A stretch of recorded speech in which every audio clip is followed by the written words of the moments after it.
than Trey and DeJounte. We're recording, but yeah, I think GA and Dejounte would be so much better than Trey because Two big guards, one a defensive. It looked good. It SGA looked good. SGA doesn't play nearly as selfish as Trey. I think one of the issues with Trey Young is Trey Young has always been the best player on every single team that he's been on, Yeah, and he's he, he's the guy. And this he's is a lot of entitled. what's happening in basketball. Super entitled, but he's the guy who works on his game with a trainer. And you can tell that like his individual game is great, but he's not playing pickup. Like his game does not work with other people. So with and let's bring the listeners in. Hi, how you doing, guys? Uh we're talking about Happy Trey Young. holidays. Yeah, we're talking about Trey Young.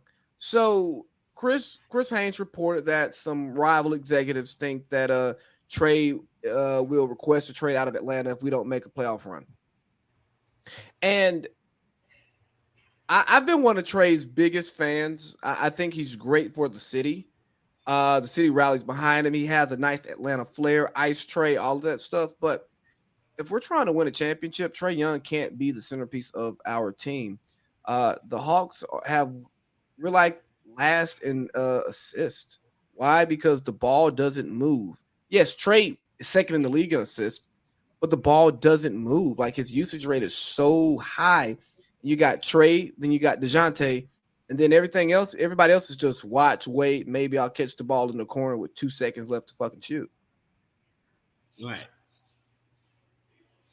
So do you do you think the team do you think the Hawks should give Trey exactly what he wants? I mean, he's on coach number 2. Travis Slink is now in an advisory role, and Landry Shamet uh, is handling all basketball operations, which tells me Trey's not happy about something with the roster. And I mean, Slink built his roster. DeJounte, I think he was happy about that. I think that he was happy about it. I'm gonna be honest with you. If there's one thing that maybe he didn't like, and I think it's because, for one, he was liked in Atlanta and he did what he was supposed to have done, especially in Game 7 against the Sixers. I don't know why they traded Kevin Herter, because and he's been great in Sacramento. Like, he's been really good over there. I didn't understand why he was the piece they had to get rid of. I think that him and John Collins don't get along. I think that that's like been a theme like for a minute. And the thing is that John was in a weird way, I don't want to compare it to the Cavs, but John was picked. What an idiot. Zach Wilson sucks. Uh-oh. They're doing all this flipping. Nah, just go down, brother. Well, we know. I'm just saying we know. Which I guess we'll get to when we do our NFL recap. But I think that John is ultimately he was similar to kind of like how Colin was in Cleveland. He was the initial building piece for the Hawks. Now they got him after a successful season, but we tore everything down. We went to the playoffs and then they just like broke the shit up. Like completely, they kind of were like, it's time to rebuild. And then Bud coached 1 year, and then he like resigned, and then of course got the Bucks job where he got his title. And I think that that's kind of it. John was the guy here to a degree because John did average like 20 and 10, underrated. It's saying like year or two, very good pick for somebody that you got like 18th or 19th in the draft. And John knew it wasn't his team no more when they drafted Trey. And Trey's like, yeah, no, bro, this is my team. And I'm the one that at the end of the day kind of feeds you. Like the offense doesn't run through you. Like I facilitate for you to even do as well as you can do while I'm here. And then they had success. Lloyd Pierce, what was supposed to have been a defensive mind coach, they get Nate McMillan, somebody with plenty of experience who got a second lease of life, and they got hot. They got hot at the right time. They got to face a weak Knicks team. That Knicks team was fucking weak. And the momentum carried over against a fluky Philadelphia team that somewhat had to reshuffle their deck as well and still has to figure it out in this Eastern Conference. They get past them. And then they make it against the eventual champion Bucks. Injuries kind of play a part, but we were competitive. So then there's this hope. Now the expectation that the bar is raised so high, they're not meeting the standard because this is the reality of the team. The team actually really isn't good enough to get it done. Trae isn't as good as – he's not on the level of a Giannis in terms of superstar. He's not a guy that can kick. He needs a – and the thing is, I know I like the DeJounte move too. But the reality is in terms of a co-star for Trae, we needed a 3-and-D like small forward type of player to play with him as opposed to a running mate guard in order for this to work. If you did have a running mate guard, it needed to be like Bradley Beal. It needed to be somebody that can shoot the ball. It needed to be somebody like that as opposed to, well, he's a defensive player, but they do the same thing. They both can facilitate. He can rebound or whatever. Like he's long. And he comes from an underrated area, and shit, playing with the Spurs. He's an underrated player. Made his first All-Star last year. Here's the thing, though. Here's what I thought was going to happen and why I was like, okay, this DeJounte move is a good move.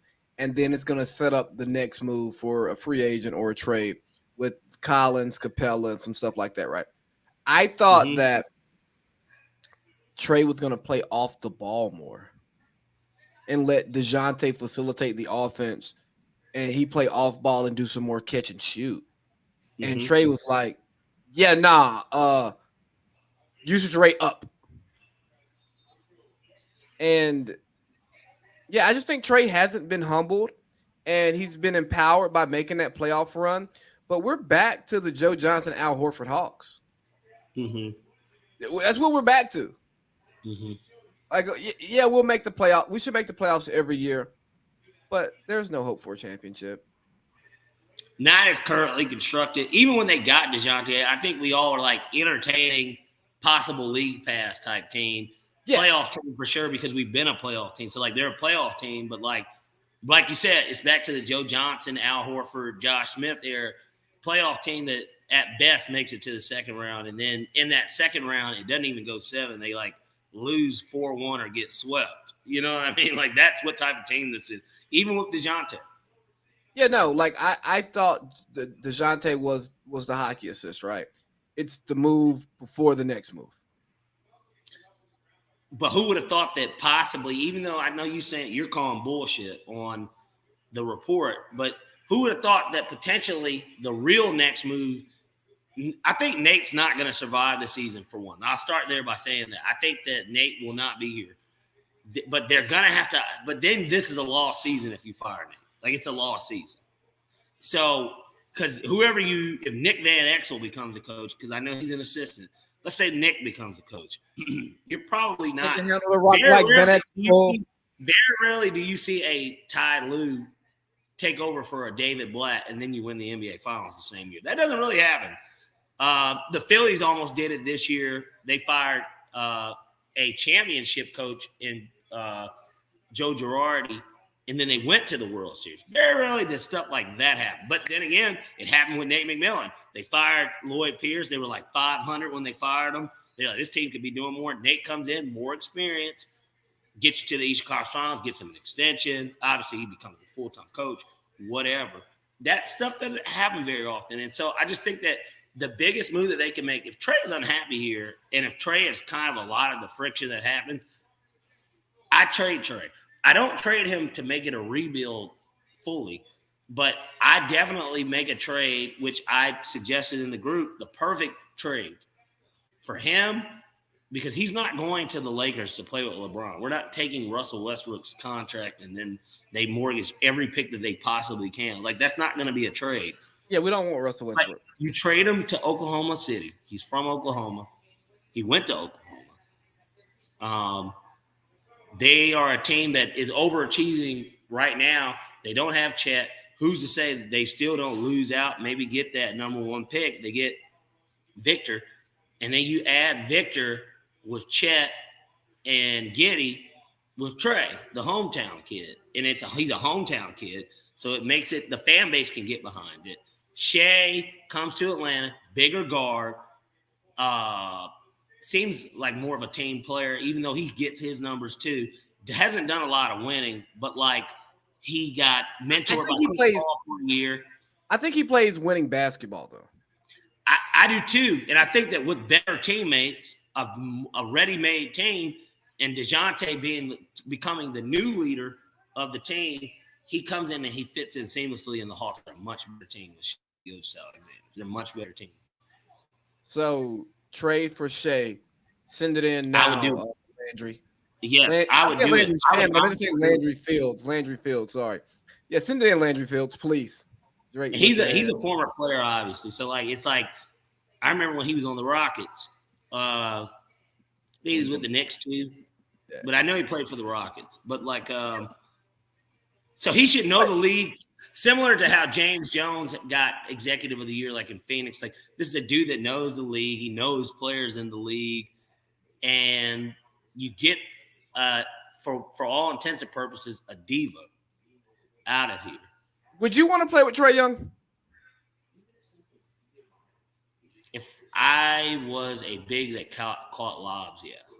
Because I think that he still feeds them enough. But if I was his running mate as a guard or like the second scorer, no. Because I'm not saying I need to feel the pill, dog. Like, I don't even need the ball to shoot it. I need to just touch it. I need to dribble it. I need to pass it. He's a ball-dominant player. His usage rate's not like Luka's, of course. But, like, I need a guy like Shea can still get his 30, but share. And Shea only averaged about 5-6 assists. It's not like he's just like he's a scoring guard. And then we let DeJounte facilitate the offense primarily. So Trey's an empty stats guy.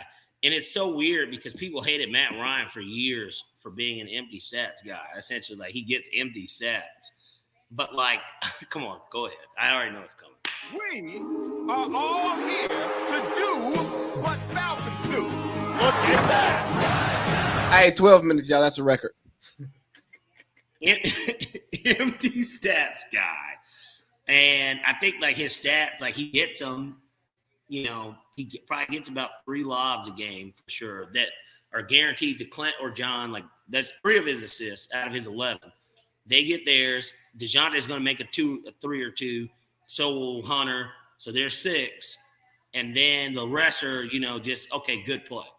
So he's getting 4 or something from that. And, like, that's how you get to Trae Young averages 10.8 assists. Like, you know what I mean? Like, that's how that average comes about.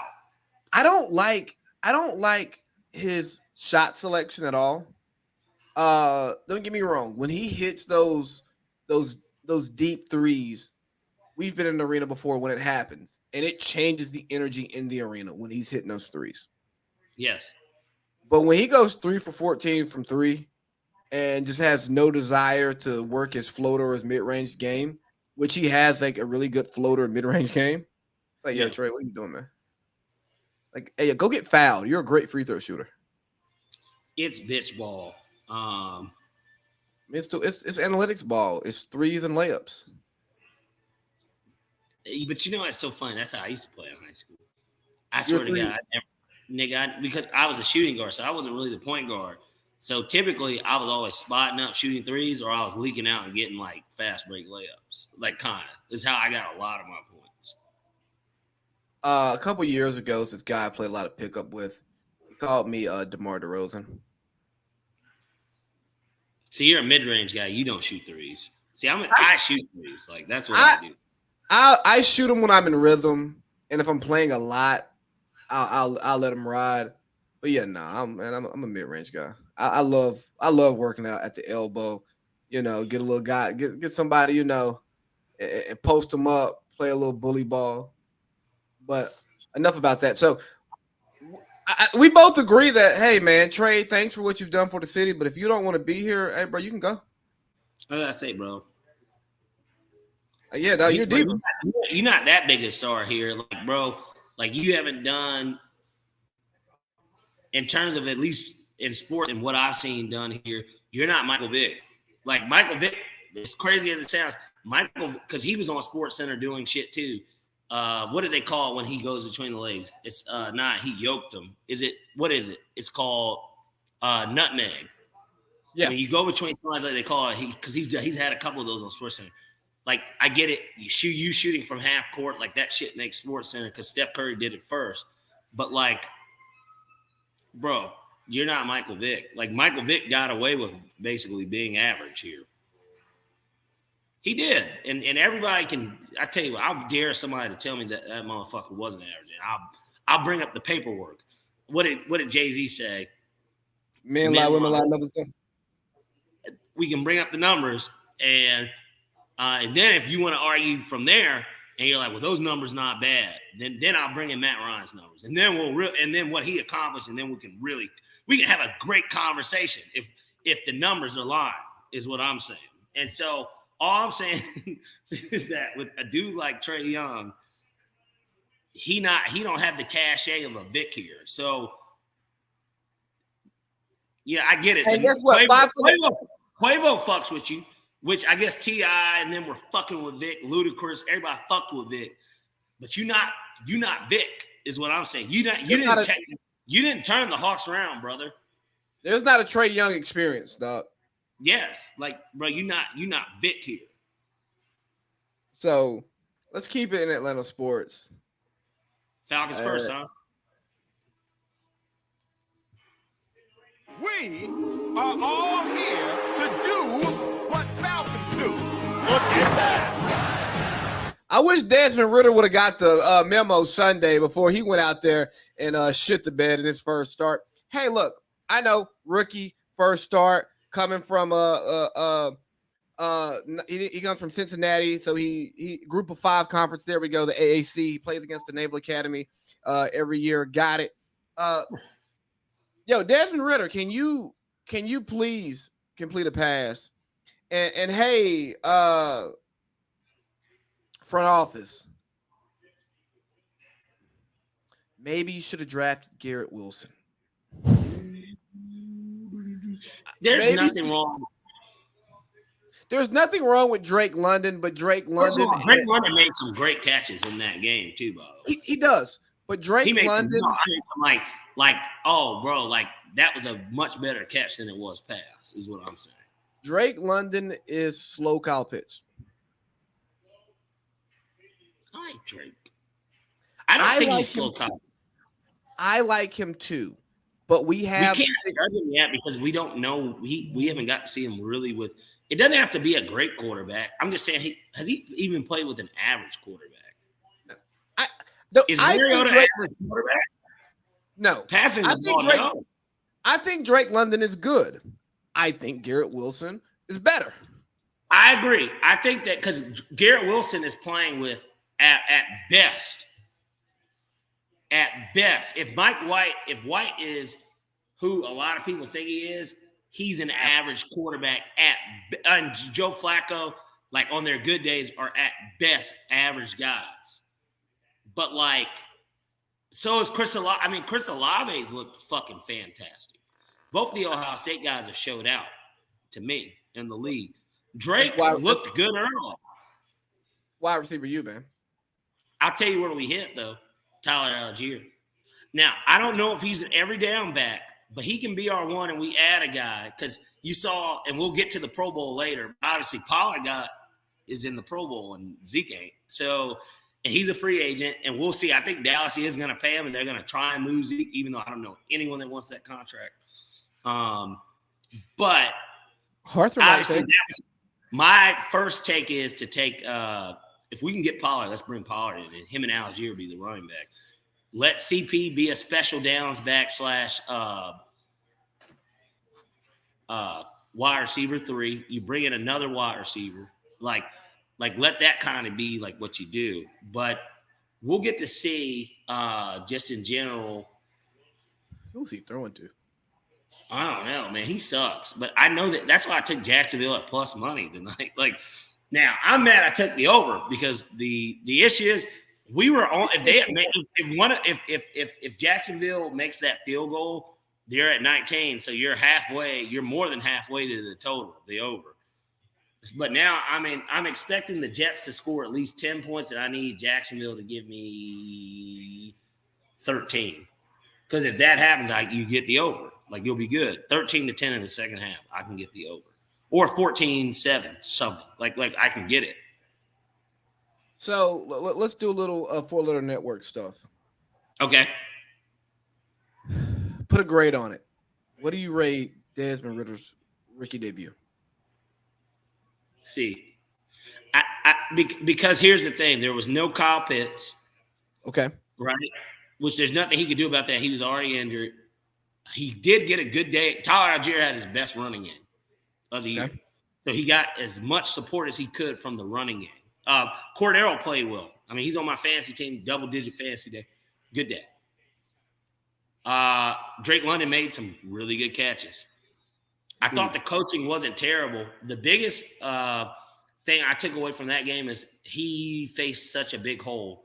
He came on the field, we were down 7-0, he went 3 and out, and then we were down 14-0 on his second possession. So I feel like in his position as quarterback, you think you've got to do more, or like you've got to do more because your team you're already facing a 2-touchdown hole, and you're only at minute number 7 in the first quarter. So like a part of that to me was that, and then it is a hostile environment. I've been to the Superdome for 3 games in my life, and like a part of it's a hostile environment.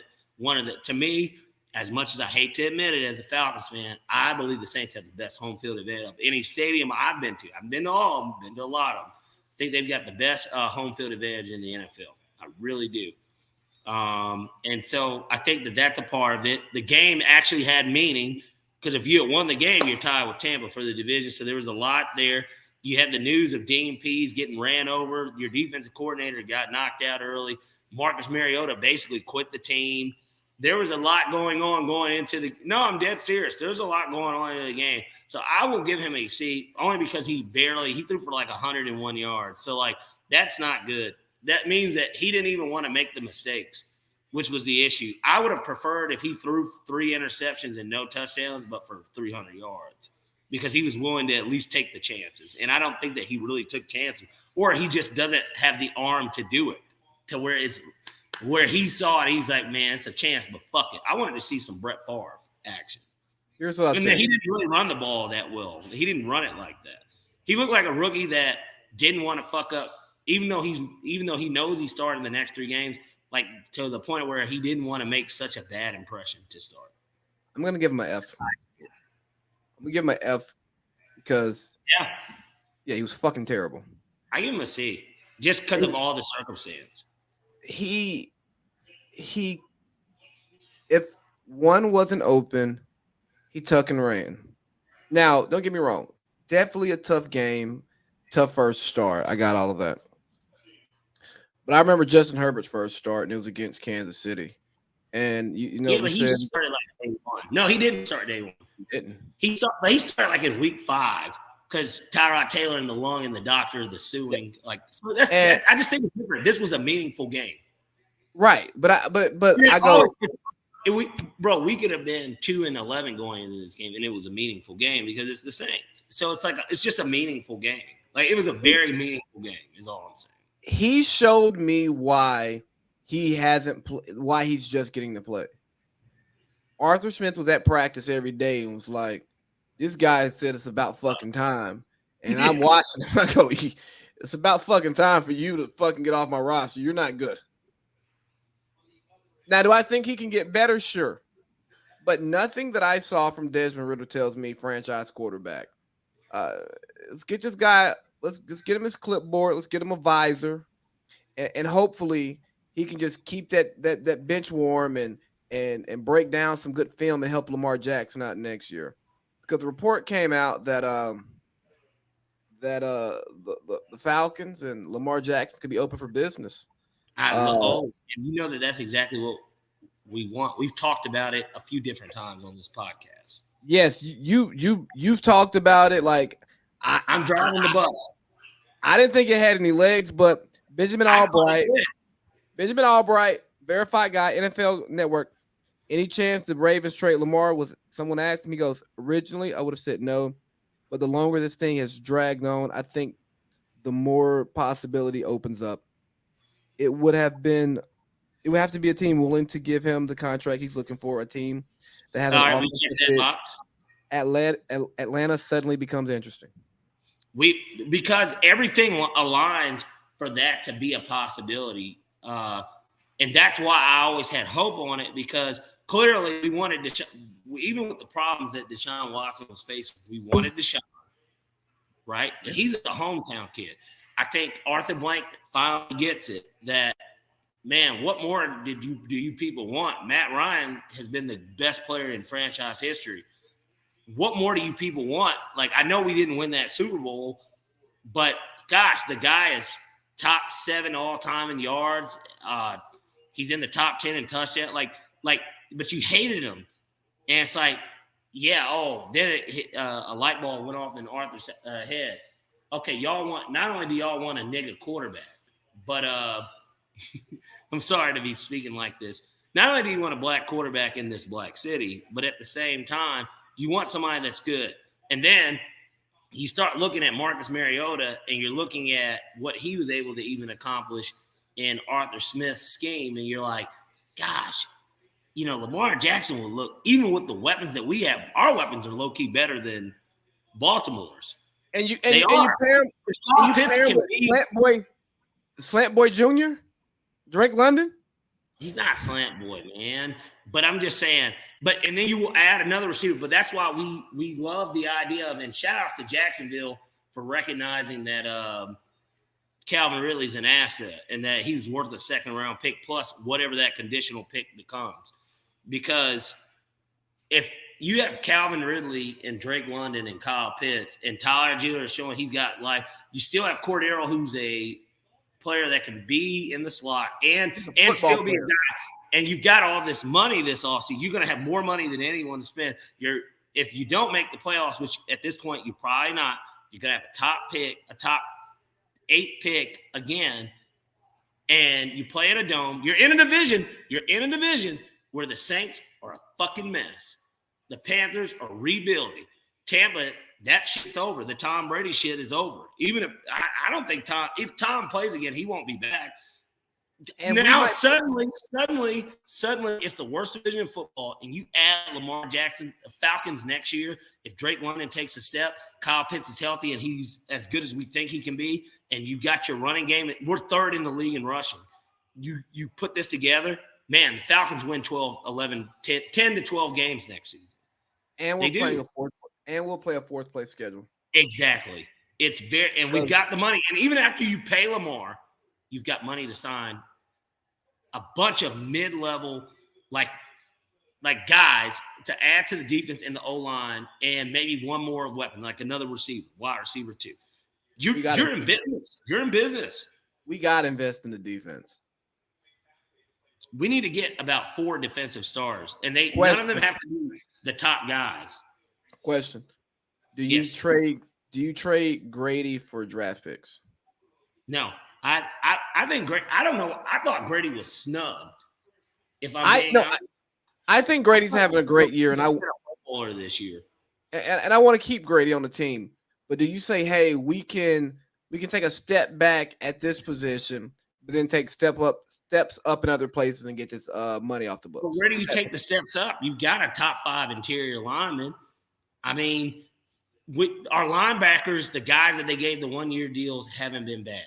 Like Evans, he hasn't been bad. Who's the dog? Who's the dog that we signed? We signed a Georgia Bulldog. Those guys, they've been serviceable. Damn it. Catch the fucking ball, son. Yeah, man. We can't rush. Dang it. We can't rush the passer to save our life. I mean, we haven't had a pass rush since Vic Beasley left. Maybe he goes and kills it in the XFL and we bring him back. Nah, that's not happening. I think Arthur Blank is so turned off by that era of football, not only because of what happened obviously in the Super Bowl, but just in general, Quinn, and he's turned off by that. I don't think that he sniffs an NFL field again. Shout outs to Adairsville though, and Vic for the 1 year that he did give us very serviceable play, of course. Oh, he gave us a couple of years of serviceable play. He led the team in sacks. Of the 5 years that he was here, he led the team in sacks 3, maybe even 4 out of those 5 years. But that goes to show how bad our pass rush was, right? So I mean, yeah, even his good sack year, 16 I tell you what, could you pose the question if we get rid of Grady Jarrett, then what do you get in return? I need 2 2s at least in a player. Like I've got to get something out of it because you probably don't get a 1 for that.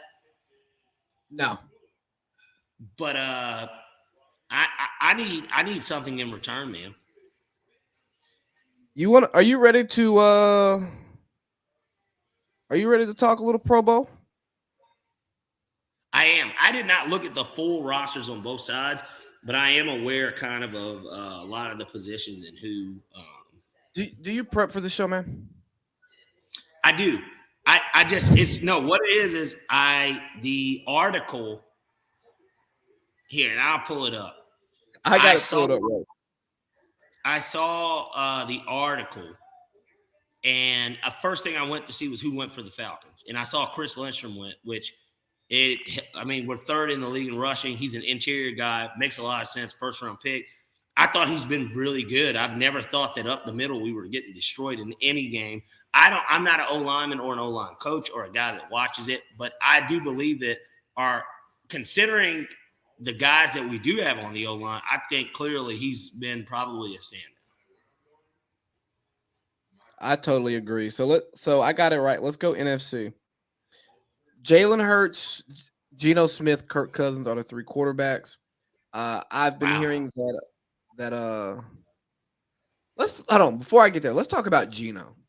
Let's talk about the best comeback story since Rich Gannon at quarterback. Will he win comeback player of the year? I don't know because Saquon or McCaffrey. Saquon that's who out of. Saquon has the New York media machine behind him.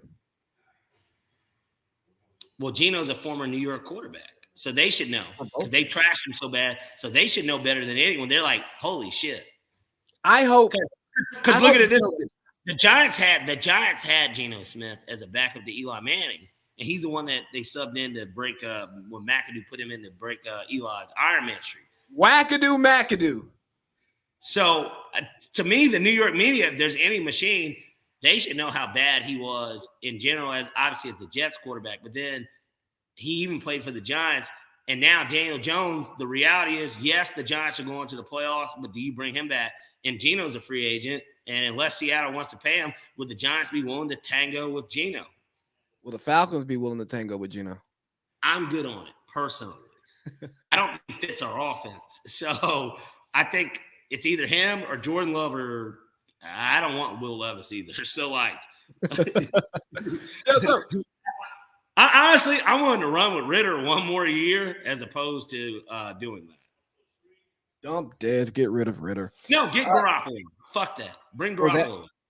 Some people are saying that Jared Goff got snubbed. I think based on the last 7 games, for sure, he's been great. 65% completion percentage. 3,600 yards, 23 touchdowns. He's been great. I think that what Kirk Cousins is going to make the Pro Bowl because Kirk Cousins is on the second best team in the NFC record wise. So yeah, Kirk Cousins is going to. Jalen Hurts is going to go because he's a leading MVP. Well, now apparently it's Patrick Mahomes, but basically NFC MVP for sure. Well, you heard what Joy Taylor said, right? Did you hear Jones and Taylor haven't been good enough. I'm just looking at all the NFC playoff teams. Brock Purdy, obviously, Jimmy G couldn't go. So, Brock Purdy's, he's played 3 games. For the NFC, it sounds about right. Geno has been good. He's been good. Look at his numbers. He's top 5 in all the major categories. Yeah, so I'm not mad at Geno making it. Running backs, we got Saquon, Tony Pollard, Miles Sanders. I'm just loving my return of the run. I tell you what, you were spot on with that for sure. Someone tell Josh Hosey we get some stuff right over here because Lib Josh, he wants to bring up he wants to look at motherfuckers saying the Chiefs weren't going to the playoff, and that's why I posed the question. I said, so who was y'all's playoff teams at the beginning of the year? Because ours is recorded, so we don't know. I don't know what you thought, but I'm just I bet that there's a team that you didn't think. Josh is the type of person to have said that Minnesota wasn't going to the playoffs, but they're the number 2 seed. And so we come on here for damn near 3 hours every week, and we talk about stuff. We get a lot of stuff right. We get a lot of stuff wrong. But we talk about it, and we put it out here. You group text warriors with your private takes that nobody can remember because guess what? You didn't put it out for anybody to see. Sorry. Yeah, we'll get to my Patrick Mahomes piece, but I'm still standing on that island, and I can be there by myself, me and Darrell Revis. But anyways, running backs, yeah, Saquon, Tony, Miles Sanders. Miles Sanders hit 1,000 yards. I remember you saying he's never hit 1,000. You think he'll hit it? He hadn't. And he hit it. Uh-oh. Good defense. He shouldn't have underthrown. This guy, Zach Wilson, sucks. He's not good at football. I don't care about So receiver, we got Justin Jefferson, A.J. Brown, CeeDee Lamb, Terry McLaurin. I don't think I don't think CD belongs, but he does. I looked at the stats. Have you okay? Who in the NFC did you think deserved it over? I looked at the stats and I said, "Oh yeah, he's there." When I think of a Pro Bowl, remember the season's not over, so we don't know what his end numbers will be. But like, yes, it's very close. There's 3 games left, but like, considering he had Dak for half the season and then he had Cooper Rush for the other half, I think he's more than deserving. He's a top with their shirts off. CeeDee Lamb gives me number 2 receiver vibes. You saw the Jets guy with the like construction type Jets helmet on. I missed that. CeeDee Lamb gives me number 2 vibes, but he has number 1 number, so you know. I don't know why he gives you number 2 vibes. I think that I drafted him in the league for a reason. Tight ends, George Kittle, TJ Hawkinson. Who else? Such a wash of a year. Obviously Kyle Pitts wasn't headed towards it. Well, Kyle Pitts. Kittle gets him to how good the 49ers have been. Kyle Pitts took one of Marcus Mariota's side pieces, obviously. Well, he just welcomed the baby boy, kid, at least. Not me. I don't know if it's a baby boy, but he welcomed the baby. Kyle or Marcus? Marcus. Congratulations, Marcus. And that was a joke. Well, they claimed that's why, and then he decided to get the surgery. He's like, well, if I'm not starting, I might as well get the surgery. Selfishness. Fuck you, Marcus Mariota. Your time will always be remembered, but it will always be forgotten. What a tackle. We got Trent Williams, Lane Johnson, Tristan Wirfs. I don't watch enough line play to have strong opinions on this. We can skip O-line. Yep. So defense is on the end, we got Nick Bosa, Brian Burns, DeMarcus Lawrence. Okay. How many sacks did Brian Burns have? A lot of teams wanted him that badly when Carolina was selling off McCaffrey because they were like, well, him and DJ Moore could be useful on good teams. And obviously Carolina, that if Carolina wins out, they can win the division. If they win out, they win the division. So everyone's. You got the Patriots the Buccaneers up a game, and everyone else is right there. Yeah, but they literally control, just like Jacksonville. Like if Jacksonville wins out, they win the division. They control their own. And now Ryan Tannehill's out for Tennessee. Tennessee's not going to win the division. And Julian Turner, you're going to owe me $500, my man. That's the bet. If most people don't realize that was the bet. I know a lot of people thought it was like a Steelers-Falcons better record bet. I made no bets on the Falcons this season. In terms of with my friends, I didn't make outside of me and you kind of did, but we never even agreed to terms on a bet on that game. And it was on my daughter's birthday, and I didn't watch it. But nonetheless, we did make a bet, and I have a video of it. And now, granted, I said I thought the Colts were going to win. But what he said was that the Titans were going to win the division, and that was our bet. They're not winning the division. Jacksonville's going to win this game tonight. They're going to win the division because they play them at the end of the year, and they're going to beat them. Now, I'm not saying if anything, it could be an upgrade that Ryan Tannehill's not playing. I don't know, but I don't think Tennessee sucks, and they play Dallas next week too. They're going to lose. I got a question for you. Mm-hmm. I'm looking at the outside linebackers: Micah Parsons, Zadarius Smith, and Hassan Reddick. What is the difference between a D and an outside linebacker in today's football? There isn't. Outside linebacker is, depending on your scheme, if it's a 3-4. I mean, most teams are in nickel and dime all the time anyway, so you only got 2 linebackers on the field.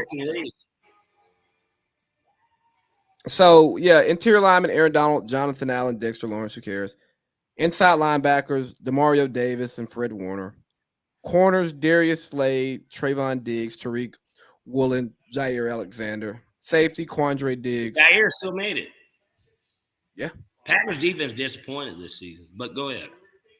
Rasul Douglas has been very disappointing on that defense. He constantly makes mistakes when I watch them. Then we got Budda Baker and the other safety from the 49ers. I'm not going to try to say that name. Yeah, I know he is. The guy with the hair. He's had like 2 pick sixes this season. I know exactly who you're talking about. And then special teams, like who really cares? Uh-huh. I don't really care about special teams. Like, yeah, let's see. Let me get that AFC roster pulled up. How about Tua not making it, but being like the leading vote getter by the fans? It really speaks to the difference between the way fans look at the game and the way that players and coaches look at the game. I always find that like delta so interesting. If you remember one of the Steph MVP years, I think it was the first one. The player coaches like MVP or the players MVP was James Harden that year. And I guess, sometimes you discredit the opinion of the people who are doing it because you think they have their own biases. Mm-hmm. But in that same breath, the people who evaluate it have their own biases too. Like, I watch Luka Doncic play basketball, and I don't like the way Luka plays basketball. And when I hear people talk about Luka's going to do this, you're not liking him playing basketball. But go ahead.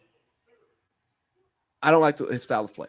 But people say Luka's going to do this, Luka's going to do that, and I go, hold on, y'all will knock James Harden for doing exactly what Luka's doing, but you like it when Luka does it. That doesn't make sense to me. I don't think he's bad at basketball. It's just not a style of basketball that I like. I like ball movement. That's not a catch. Oh, he did catch that. I'm sorry. I'm just, this is what happens when we're recording literally during the game. Yeah, we have these out. I already hit the ground. Now I hit the ground. Fuck. So for the AFC, I'm not going to hit my over. AFC, we got Patrick Mahomes, Josh Allen, Joe Burrow. Mm-hmm. They're the 3 best quarterbacks in the AFC. Yep, and in the league possibly. But go ahead. Sorry, Justin Herbert. Hurts can get added into that for this season. Hey, are you going to go ice skating at Rockefeller Center? I never have and never will. I've never been ice skating. You should do it. Can you rollerblade? No. I must say, if you can rollerblade, one thing that I have, I'm actually I can walk around very nicely when I'm drunk, but I have very bad balance. And so like it's not one of those things I want to do. I've gone rollerblading once and I didn't like it. So I definitely don't want to do it with skates. So let me tell you, I went ice skating. I've been like ice skating like 2 or 3 times in my life, but the first time I ever tried it was in New York, Rockefeller Center. And I'm like in 3rd grade, doing the best I can and doing okay, but still falling some, right? I don't want to fall. Yeah, you're 30. You can't be falling now. Yeah. These guys, every time I would pass them, they would go, fall, fall, fall, fall. And then when I would fall, they would start clapping and laughing. And there's a bet. Huh? They probably made a bet. Yeah, they're dicks. Like, why are you picking on a little kid? Yeah. I mean, I'd probably do the same thing like within my friend circle now, but I wouldn't be saying fall, fall, fall to the kid. I would just wait for people to fall and laugh at them. Well, we'd be just talking within ourselves and being like, all right, I bet you this kid falls. In the next 2 minutes, here's the stopwatch. Hey, if it goes over 2 minutes, you buy the first round. If not, I buy the first round. Exactly. Like, it's little shit. Like, yeah. Hey, we're gonna get back to these rosters, but Isn't like pointless gambling some of the funnest thing to like add stakes to something that does not matter? Everybody loves free things or money. So like, and free money is free things too. So yes, I think that's why people will always do side wagers on anything, let alone the actual gambling when people are betting for real, but just even amongst your friends, or hell, it doesn't even have to be a friend. It could be somebody you're at the bar with that you just met and you say, I bet he does this. And he'd be like, I tell you what, I'll buy you your drink if it happens. If it doesn't, you'll buy mine. Then you shake hands. It's a gentleman agreement. It's beautiful. It's beautiful. Everybody's got such a strong opinion on stuff to where they're willing to say, I've got my money behind it. And that's when you know somebody believes it. Absolutely. So running backs, we got Nick Chubb, Josh Jacobs, Derrick Henry. Who's about to unload? Who's unloading the Brinks truck? Eckler might be the only motherfucker, bro, that could argue to be on there. Austin Eckler, he's short. I don't like. But he's not better than all three. Josh Jacobs, leading rusher. D. Henry is the Titans offense. And then who's the third one? Nick Chubb. Nick Chubb. Nick Chubb's like the leading touchdown player in the league. And he's a top 3 rusher. So, like, he has to get in. I loved Eckler's. You saw Eckler's, like, promo. Like, I like nothing about him. Did you see his promo? He did, like, a campaign, like how Herschel and Warnock have, like, he did one of those. It was great, though. It was great. It's great for the league to see players put that much time into it. And Eckler hadn't even gotten, like, a big contract. So it was great to see that he cares enough. Because it gets him paid more, right? Yeah. Come on, Zach. Leave these motherfuckers down the field. What do you think that Josh Jacobs situation is going to end up being in Oakland? Does he come back? I think he tests the market. I don't think they're going to pay him. I think he tests the market and sees who does. And I think the Falcons are going to be such a big player in all this. I like Tyler Algier. Like I said, I think we hit on a 5th round pick. Hold on. Who's playing quarterback now? Somebody from the Canadian Football League, according to Al Michaels. Hey, man, I know we played that Chris Collinsworth. So under. I hate bro. And I know you're like that. Well, in the pre-production, he's like, I know you asked about like it, and I was like, it took me over.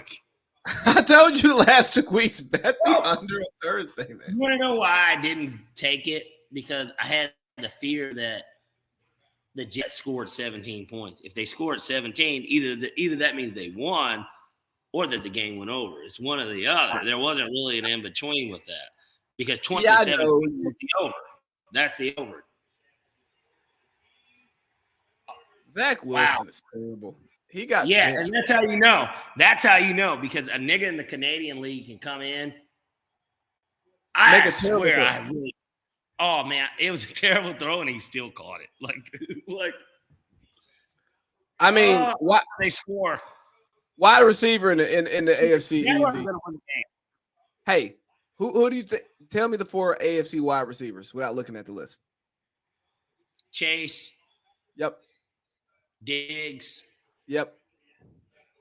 Hold on. I have to think of the teams in the AFC. No Chief. Let's see. Hold on. Chiefs. Oh, Devontae Adams. Yep. Hold on. I'm drawing a blank because I have to think of the top teams. I mean, first, and then I'll go to like the bad teams who have good players. Hold on. And I know it's somebody that's obvious, but just give me a second. I have to think about this. Bills are the top team. I already said Diggs. Chiefs second. Bengals third. Ravens don't have one. Oh, Tyreek Hill. He's on my fantasy team. He's in. Yeah. Waddle might have got snubbed because Chase got hurt. So Chase missed like 4 games. But we know what Chase is. We know he's better than Waddle, but Waddle numbers would say that Waddle should be in. And Waddle slowed down as somebody who had him on my fantasy team. Well, because tight ends.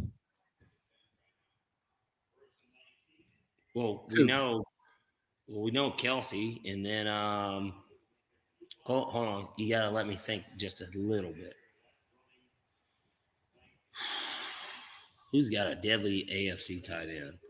Hold on, because I have to run through the divisions to think about it. AFC South, nobody. AFC North. Huh? It's chalk. Hold on. But I know who it is. You just got to let me think. AFC West. Chiefs, Broncos. Well, I already did the Chiefs. Chargers don't have one. Chargers, Chiefs, Broncos. Who's the other team? Raiders. Well, it's not Waller. Hold on. North, South, East. Who is it? Mark Andrews. Oh, I'm tripping. Well, I didn't really think about the North, but yeah, it would be North Andrews. Yeah. We're gonna skip the offensive lineman because nobody cares. There's only one offensive lineman that I raised questions about, and that's Laramie Tunsil.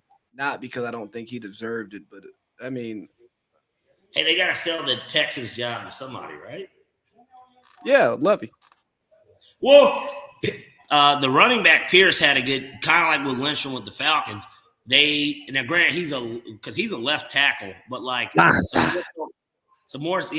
so of a blind side right for the quarterback. But like Damian Pierce had a great year running I know he's hurt right now, but he had a pretty good year running the ball. So somebody was anchoring that line. Hey, who? How pissed is Laramie Tunsil? He leaves like the shit show that was Miami to go to Houston to play with Deshaun Watson, only to find out that they have a low-key racist ownership group or owner, and Deshaun Watson's like, fuck y'all niggas, I'm out of here. Well, they got a dirty owner in Miami too, apparently, right? Didn't they lose their pick this year? Well, that's because they were trying to bring in Sean Payton and Tom Brady. So some more fucked up ownership. He's trying to win. He's trying to win. Fucked up ownership. My wife just sent me a picture of my daughter. Uh-oh. It just makes you stop what you're doing for a second. It's certainly a moment worth stopping. Yeah, man. Golly. Let me tell you a quick daughter story, right? So, go to the hospital the other day, and like they've moved her upstairs to like NICU 2, which is like hey, we're getting ready to like start to get you ready to go home NICU, right? Mm-hmm.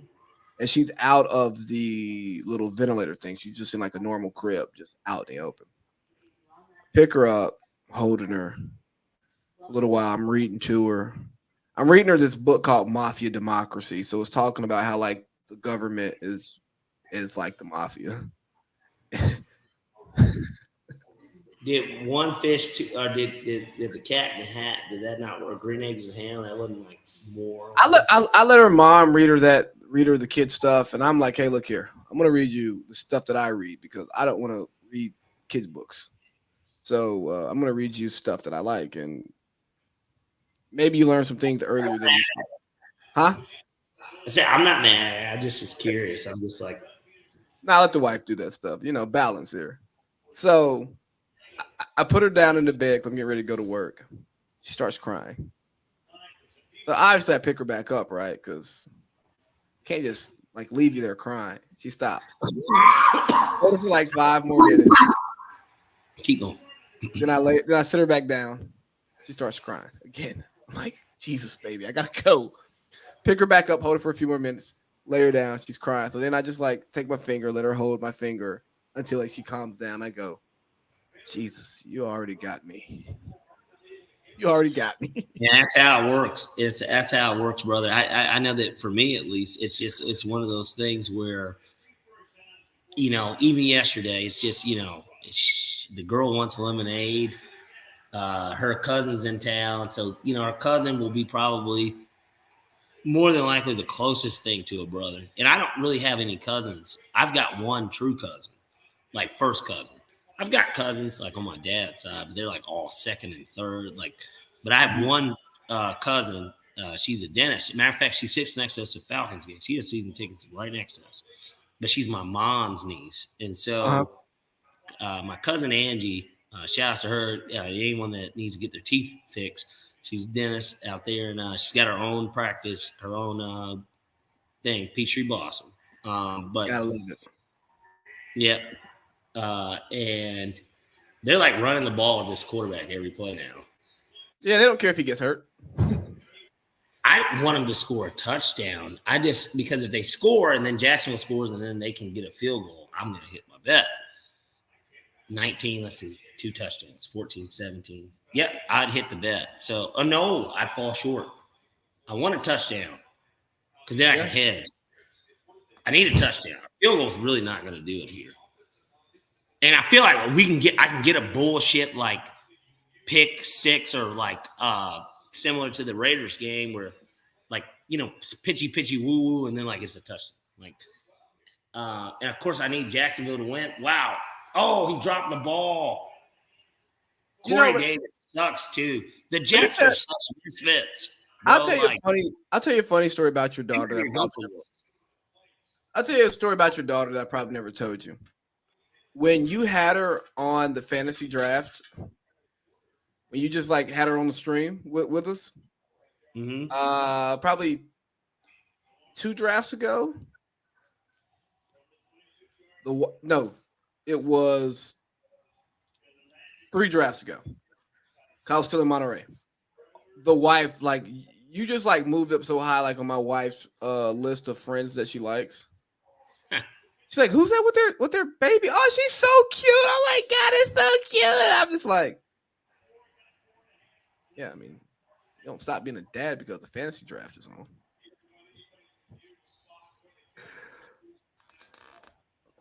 I like this picture. Anyway, so let's get back to these Pro Bowl rosters that we hardly care about. Defensive ends. You got score so badly. It's looking like it's gonna happen. And Zach Wilson, they're moving the ball. Isn't it crazy? Look at Zach Wilson. He's such a bitch, bro. He's done in this city. And New York is a tough place. Like, you know what I mean? Like, we know that's there's been no winning there. I mean, the Giants got it done, but Eli Manning's a Manning. So, like, yes, concrete jungle. Where dreams are made he's like not even that good, but he actually is Eli Manning. Not even a hot take. Eli Manning is a game manager, bro, that actually can make throws in big games. Eli Manning is an average quarterback who had 2 great playoff runs and a hell of a last name, and it's going to get him. But he was able to make throws. He did make that. There were better catches, but he made the throw. Oh yeah, well he had a better arm than Peyton.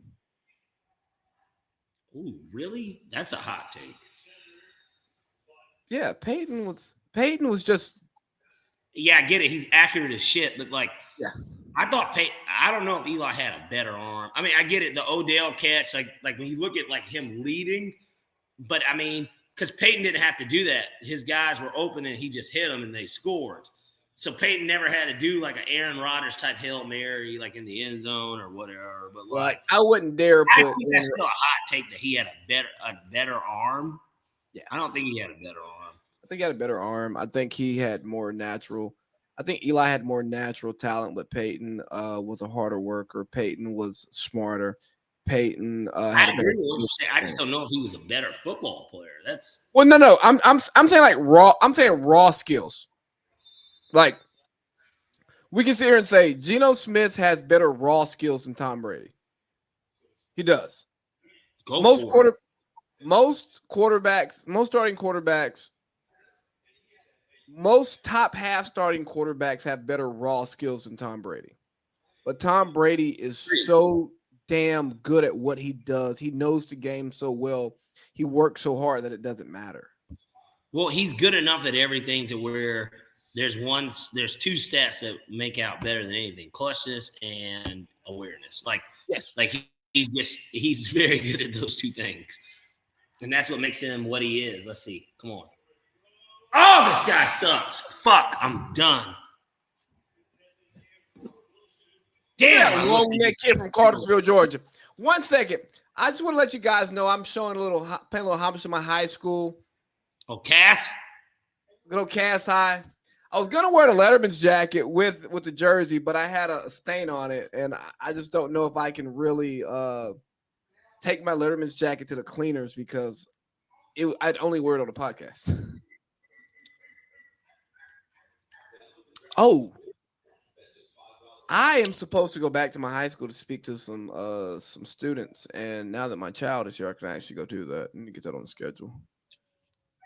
I was thinking that you were going to say that they wanted you to be the commencement speaker. I was about to say, motherfucker. No, I've not been that involved with the school since I've left, and now that my mom no longer works there, the new regime's in town. You'd be a good candidate though too for your occupation. Yeah, I can talk about occupation. Yeah, like you'd be a good local, like more importantly, like local too. You know. I'd be done in like 10 minutes, probably 8. Well, and the first thing you would say is, I know y'all don't care about what I gotta say. Right. Because do y'all's in the gym or is it outside? Outside unless it's bad weather. Okay. Is it like on the football field? Yeah. So when I graduated, we graduated about 300 kids. Okay. But that would be the first thing that you could say, literally, like, I promise you guys, I'm not long-winded. And I sat in this chair once too. And I know y'all ready to get the hell out of here and actually enjoy the party. So can we all agree on that? And then everybody's already buying. Hell, the parents are like, God damn, it's hot out here. There's fucking gnats. Well, it's not gnats. That's Albany, but like there's bugs and shit. Like how mad do you think the administration would be if I was like, I know y'all already get your diploma, get the hell out of here and go get drunk? Hell's not that bad of a word to use. Now, if you say get the fuck out of here, then there will be probably. Hey! This is a family event. What the hell are you doing? Well, using the words now, that these kids use. Now he will not get a picture or a plaque up here in this building. Honestly, I gotta wait for there to be a new principal because my mom worked there, and like this new principal, he's an outsider. I don't have a relationship with him at all. And he's like probably like 4 years older than us. You know, he's a confident guy, you know, a tight pants wearing type of guy, you know. It gave me douche vibes, if we're being honest.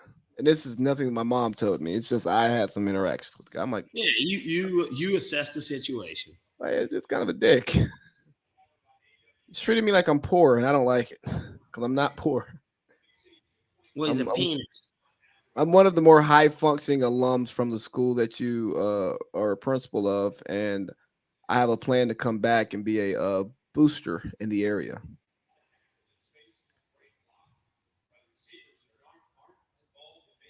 Yeah, so I plan to get when I move back, I plan to get involved in some real estate, and you know maybe that real estate is in a certain school district, and maybe we can make sure that we take care of people who may be interested in the school, you know. Mm-hmm. Maybe we get some jobs set up for some people, you know. Well, and isn't that what it's all about? Yeah, giving back to the community as high school. Guess the 3 defensive ends from the AFC. D end. Crosby for the Raiders. Yep. Okay. Well, Bosa was hurt, so not him. Chris Jones is a D tackle. Well, yeah. So he made it. So who? I run down the rosters of DN though, and then the outside linebacker thing makes it tricky. But I know Crosby's he's listed as a DN, and I know that he's got like 14. Like he's got a lot of sacks. As bad as that defense is, he does his job, and I'm sure obviously Chris Jones does his as well. Not Chris Jones.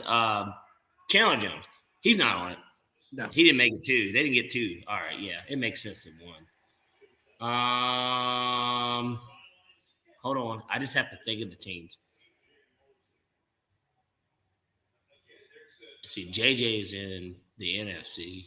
Oh, TJ's not in. He got hurt. Yeah, he's in, but he's as a. Wow, really? He missed like 6-7 games. He made it as an outside linebacker. Lee's fucked up, man. Hold on. I'm looking at the teams on the screen. Did Josh Allen make it? The DN for the Jaguars. Did he make it? No. Probably not. Okay. So let me give it to you. So DNs are Myles Garrett, Max Crosby, Trey Hendrickson. Yeah. And the outside linebackers, Matthew Judon, Khalil Mack, and TJ Watt. That's a tricky position because, like I said, the outside linebacker, it could be it probably is a DN. So, like, I had to think. I was thinking about who really is a DN. Crosby, I knew was one. I knew that he was one. And D tackle, we got Chris Jones, Quentin Williams, Jeffrey Simmons. That makes sense. Yeah, and I was looking at the Jets. That's what I was like, well, Quentin Williams probably made. The Sauce is Sauce a corner. He is okay. So inside linebacker, we got Roquan and CJ Ramsey. I know we went through the NFC. Did Jalen Ramsey, was he in it? Nah, he didn't make it. Okay, he got cooked enough this year. All right. So corners are Sauce, Pat Surtain, Marlon Humphrey, Xavier Howard. I'm not mad at that. That's a good group. Free safeties, Minka. Strong safeties are Derwin James and Jordan Poyer, excuse me. He missed some games too for the Bills, but go ahead. Yeah, and I don't care about special teams. Slater's the guy. Slater's the special teams guy. No, really. Who's the special teams player? Justin Hardy of the Jets.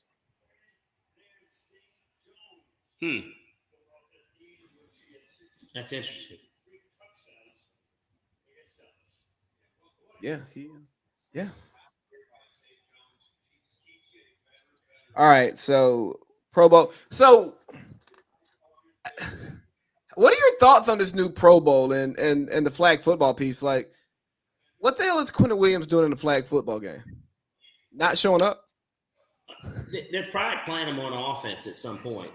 Trying to refrigerator parry him. Like those are the type of things you have to think are happening in those type of games. Come on. God, I'm an idiot for not taking the under. If I had taken the under, then I'm going to hit my bet. Depressing. Bro, it's depressing. I know you've been saying it.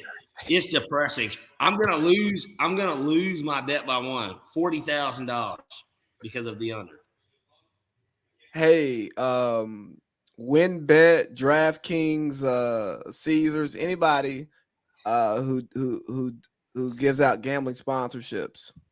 You heard that? He would have hit his bet by 40,000 had he listened to his co-host and taken the under on Thursdays. Guess what? We have the ability to make smart bets and dumb bets, and that's what you want us to do so that you make more money. So exactly. Guess what you can do? You can give us some money to help you make money, and then everyone's happy. I should just clip this. I should just clip this little minute and just send it to it's tag all the betting accounts. Yeah, boy. I mean, look at it. Christian Kirk's about to have 1,000 yards receiving. He did 988. I thought he was on Boyne's team. He's on Dale's team. He's on somebody's team. But he had a good maybe it was JP. He had come on, Trevor. Trevor Lawrence is good. Give me some more fucking fantasy points, bitch. He threw at Sauce Gardner. It's never smart. So I actually have a chance. They need to make this field goal. I would love if the Jets could run it back. That'd be great. But let's say the Jets don't run it back. Oh, they're punting. I'm done. Question for you, Parlay Pete. Are you a hopeless romantic? No. Okay. I think I'd have to settle, maybe. But hopeless romantic, no. Absolutely not. I'm not Matt Flowers. Did you finish the show yet? I stopped watching after Matt got eliminated. I need you to finish. There's enough juice left. I will finish because of when we get Matt's schedule. Yeah. Can we make him the first show of the year? Yeah. That'd be a good way to bring in 2023. Because we got one more show next week, of course, and then we get the show. Even though, man, that's going to be a packed show because we'll have college football. We'll know who's in the championship. How about we push that one? We might need to push that one because There's too much. Or we can do 2 in 1 week too, and make him a special show, and it not be as long, like maybe an hour and a half or something, and like it'd be strictly about an hour, because even an hour. Like we're not gonna do an hour because I will tell you, Matt is. Well, you saw how he was talking on the phone. Matt's a great podcast guest. I know. I want to hear. I listened to the show when you guys did it. I want to hear. I am very curious because that is such a unique opportunity / experience. Like, I want to hear it. I want to hear it out and what he really like. What was it really like? Like, were there times where, like, when the women walked in, like, did they tell you, all right, so the women are about to walk in, y'all need to cheer? Like, did that happen? Like, or were y'all naturally like, we haven't seen them, like, they were like, ooh, okay. And when those women getting piped by some of the guys they knew they weren't going to pick just because they wanted to get piping. Well, basically, right? It's a brothel. I want to fuck and see how well you fucked, and then it's like a tryout, like fucking for tryouts. I don't know, like the tryout was fucking, and like maybe they talk to you first, and then they're like, oh well, I'm just not attracted to him, so like he can't pipe. So none of these guys can pipe. Now, all you guys, even though we just talked, all right, everybody gets to take their right. It's like there's a chick coming. He's like, hey, yo, look here. I think you cool. You got a good vibe. I can tell you ain't shit. I just want to pipe real quick, pause, and then like, I'm not gonna pick you. Right. But we can yada me. And I feel like there's one of the women who definitely did that. Which one? Callie. Was that the one with the son or the LA chick? The LA chick, the Cali chick. The LA chick was hot. She, to me, was low-key the hottest one. I think she took some pipe besides Crew. Oh, yeah, you didn't watch the show. Yeah, Crew ended up piping like on the last episode. And he can't, well, because he piped her probably. Well, yeah, no, like he piped. She picked him, and then like she invited him over for a night. Oh, yeah. Yeah, I mean, like the show made it obvious that they had sex, and she talked about it. So, but I feel like somebody else piped too. Well, yeah.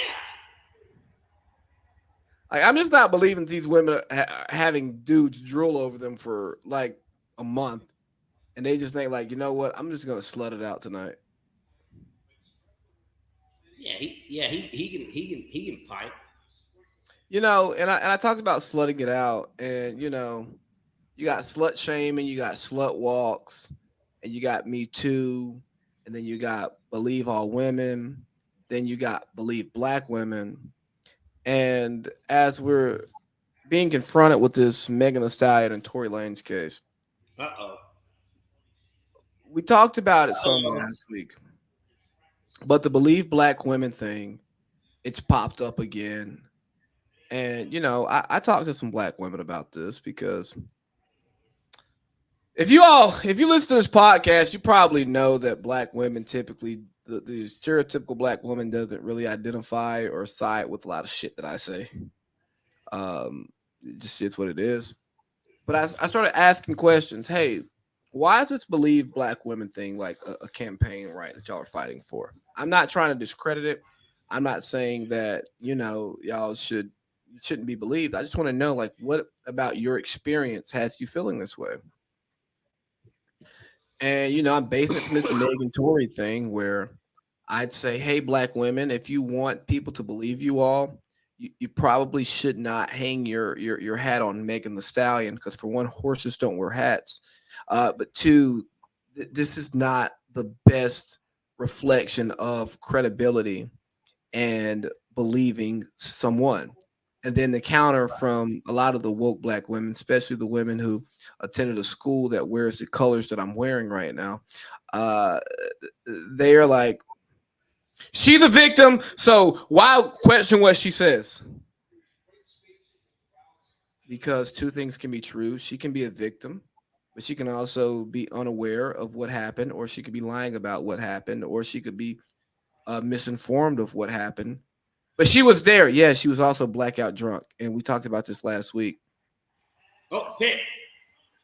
Me and Parlay Pete, we've been blackout drunk, and we have various stories that we've been in the same place together, and we would tell a totally different story, and then a sober person could tell a different story, and you would say we're lying, and we'd say no, this is what we remember because we were fucking drunk. No, that's what happened, sweetheart. Right. So, anyways, but like the big thing that I got from black women when it comes to like believe black women is that hey, we are always ready to ride for black men. We're ready to defend y'all tooth and nail, and then y'all seem like y'all want to just bash us when we're saying some stuff. For one, I want to tell you all, Sister. sister girl, most of us actually look at information before we decide to defend or support a person, right? And it's not like, hey, I'm anti-black woman because I'm not, even though I didn't marry a black woman. So let me put that out there. So before y'all say, "Oh God, who was he to talk about?" They background check in, know Yeah, everything about your life, and then there's somebody that speaks on it. Maybe it's pops, or maybe it's it could be anyone. Just an encounter that you've had, and then it becomes media. right, Dog food. right.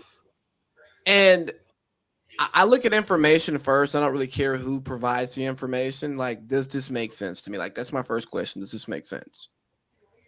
And I go, okay, that's where I drive my decision. I don't blindly support black women. I don't blindly support black men. I don't blindly support white men, white women. I don't blindly support my wife. And when my daughter gets older and something happens at school and I get a phone call, I'm not gonna blindly support my daughter. Like, I'm not gonna be the parent who goes up to the school asking all these questions just because my child told me something happened. Because guess what? People lie. And not only do people lie, sometimes people misinterpret what happened. I was having a conversation today in preparation for the show with a friend, a black woman, and she made a very valid point. She goes, sometimes y'all dudes be like, it ain't that deep. And us women be like, no, it is that deep. And I go, but it wasn't deep for me. She's like, but you can't tell me how to feel about what you give me and how I should receive it. I receive it how I receive it. And I go, absolutely. And I hope that if something was surface level for me and it was deep for you, we can now have a conversation about it and find the middle ground because I didn't mean for it to be that deep. I didn't think twice about what I said or what I did. I was just, giving a thought, giving an opinion. And it affected you in a way that I did not want it to affect you. I'm not going to take back my words, but let me hear your thoughts and feelings, so that we can like get some middle ground. And I think this is a prime example of that. Hey, black women, I'm going to speak for me. I'm not going to speak for black men because that's a wide range of people, and some of those guys I can't identify with. I don't rock with. Don't blindly support me. If it don't make sense, it don't make sense. Okay. Mm-hmm. If you can't get behind it, don't support me just because I'm a black man. Support me because you support what I'm pushing, you support what I'm saying, or you believe in me. Martin Luther King talked about, I have a dream that we'll one day live in a nation where we will not be judged by the color of our skin, but by the content of our character. Now, that dream ain't happened yet, but judge me by the content of my character. Don't just say, oh, he's a black man, I got to stand with him. No, hell no. Because I'm not going to do the same for you. And then you create this false expectation of reciprocity when we ain't even talked about it. Why would I reciprocate something to you that I didn't ask you to give me? If somebody walks up to me and say, hey, dog, here's $1,000. What's the catch? Nothing. I need you to jump in Lake Minnetonka in the middle of winter. I mean, like. Yeah, no. But like, if you're just going to give me $1,000 free dollars, I'm going to take it. But don't come up to me like a year later and say, hey, bro, you remember I gave you that rat? Yo, I done fell on hard times. I need $750. correct, bro. Like I don't know what to tell you. Like if I choose to help you out of the kindness of my heart, I will. But I don't owe you shit for giving me something I didn't ask for. So black women, nobody should give out money that they don't. If you give out money, don't expect it back. right? And if you're gonna give out protection, if you're gonna give out support, don't give it out if you can't accept that you may not get that same love and support reciprocated from somebody. Hey, dog, we ain't out here like us on this platform. We're not anti Megan Thee Stallion and pro fucking Tory Lanez.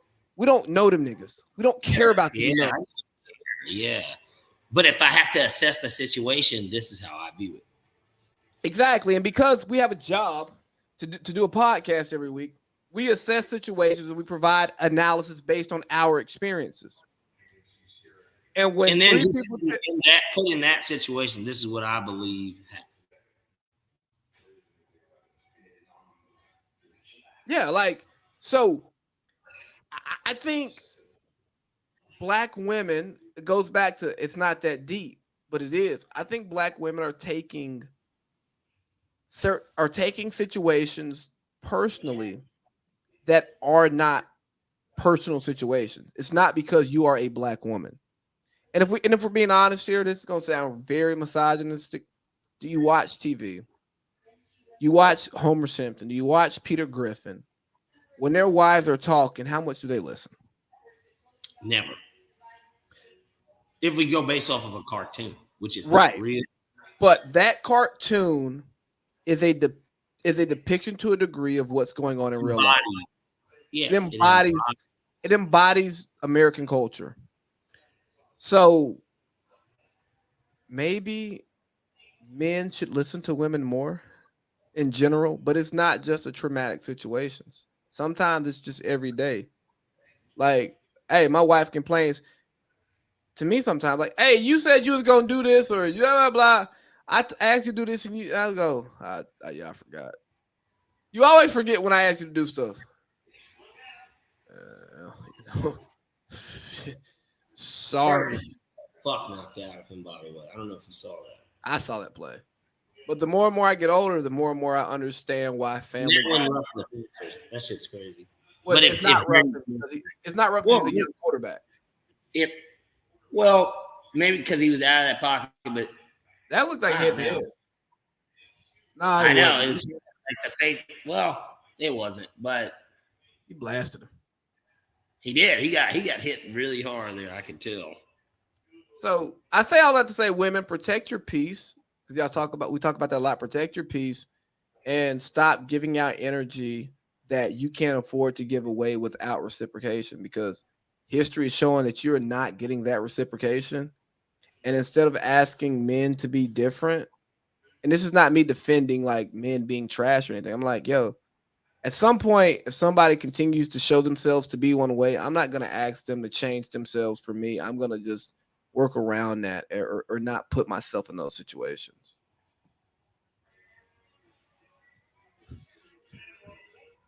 And I wholeheartedly agree with you on it. And like you said, with the Tory and Megan situation, it's one of those things where we don't know what happened. Nobody makes assumptions off it. Nobody has a side. The only people that have sides are fanboys and if I can hot girls. Hot girls. Well, there's another group of people too. And they don't.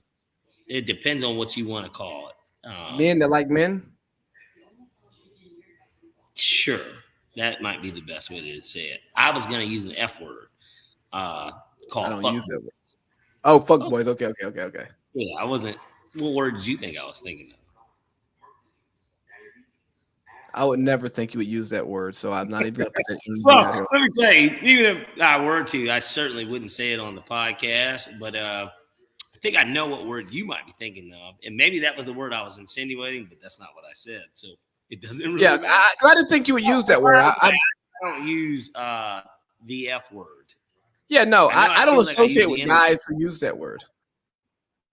I can't associate with people who use that F word.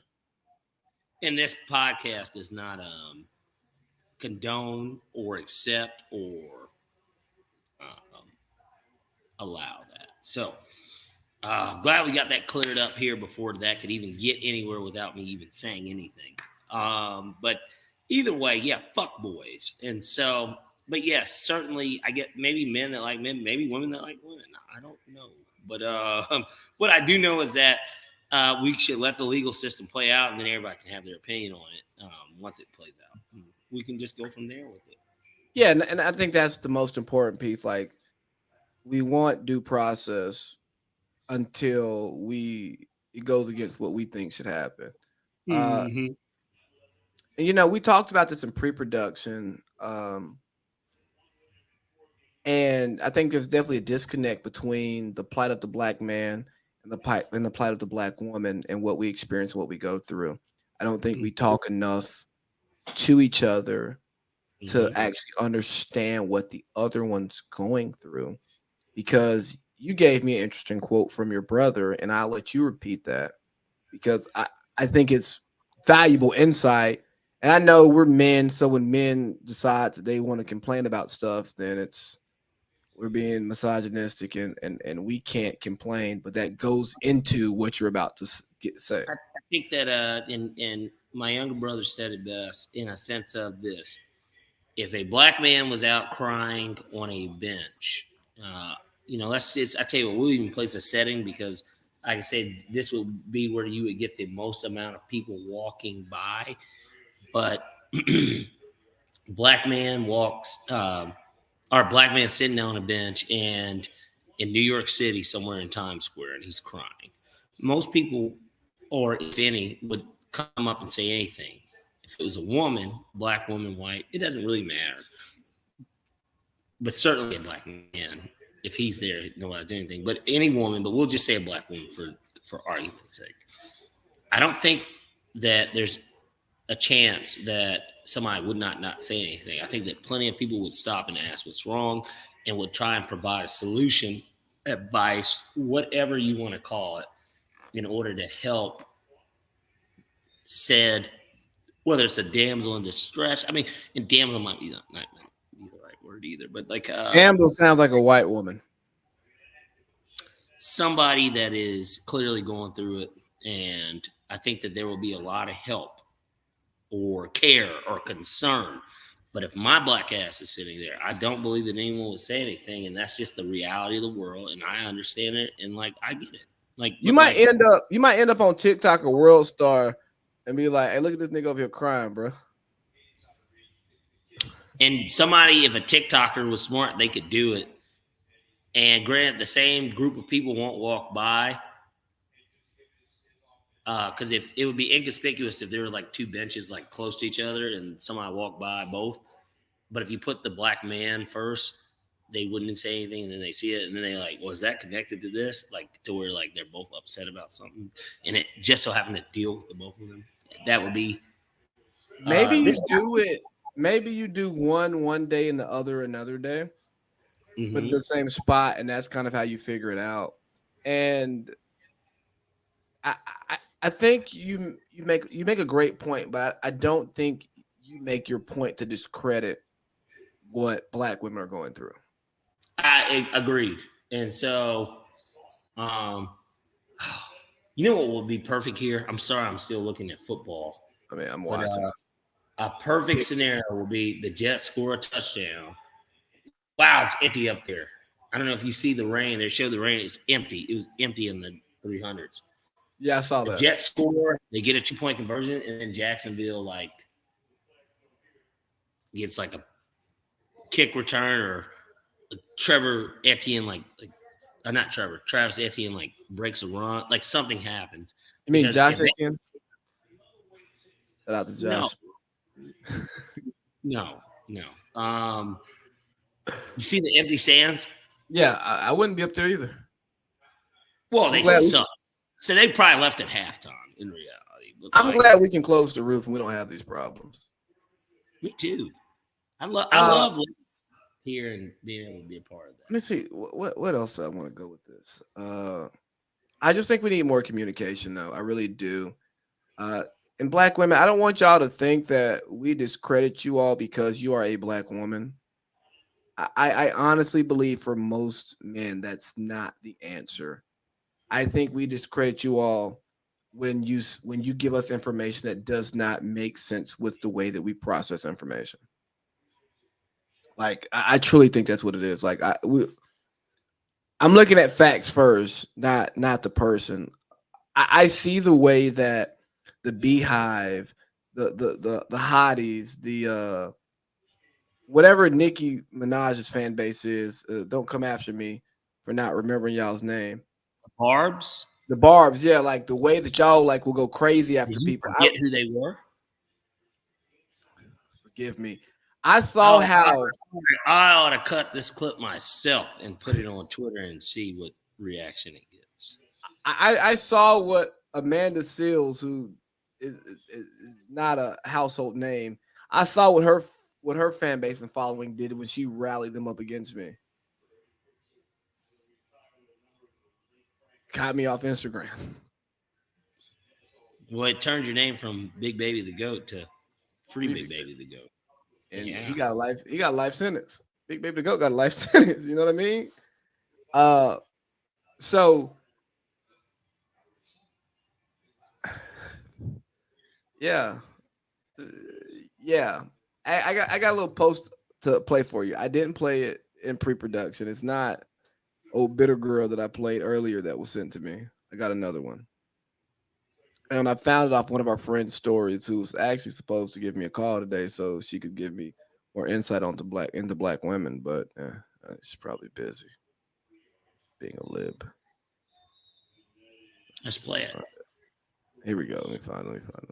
Make more than their husbands in heterosexual marriages are up to 3 times more likely to get cheated on. Another recent study found that men's stress levels rise if their female partners earn more than 40% of the household income. Researchers find that promotions to top jobs dramatically increase a woman's likelihood of divorce, a pattern that does not hold true for men. In a series of studies published in the American Psychological Association's Journal of Personality and Social Psychology, men felt bad when their wives beat them at something, but they also subconsciously lost confidence when their wives got any wins, even when they weren't in direct competition with their partners. And this was true across all kinds of achievements, personal, social, and intellectual. Men felt worse about themselves when their partner succeeded compared to when she failed. And when their partner succeeded at something they failed at, their self-esteem took an even bigger hit, and in turn, their relationship satisfaction diminished. There's quite a bit of this data that seems to suggest that for ambitious women,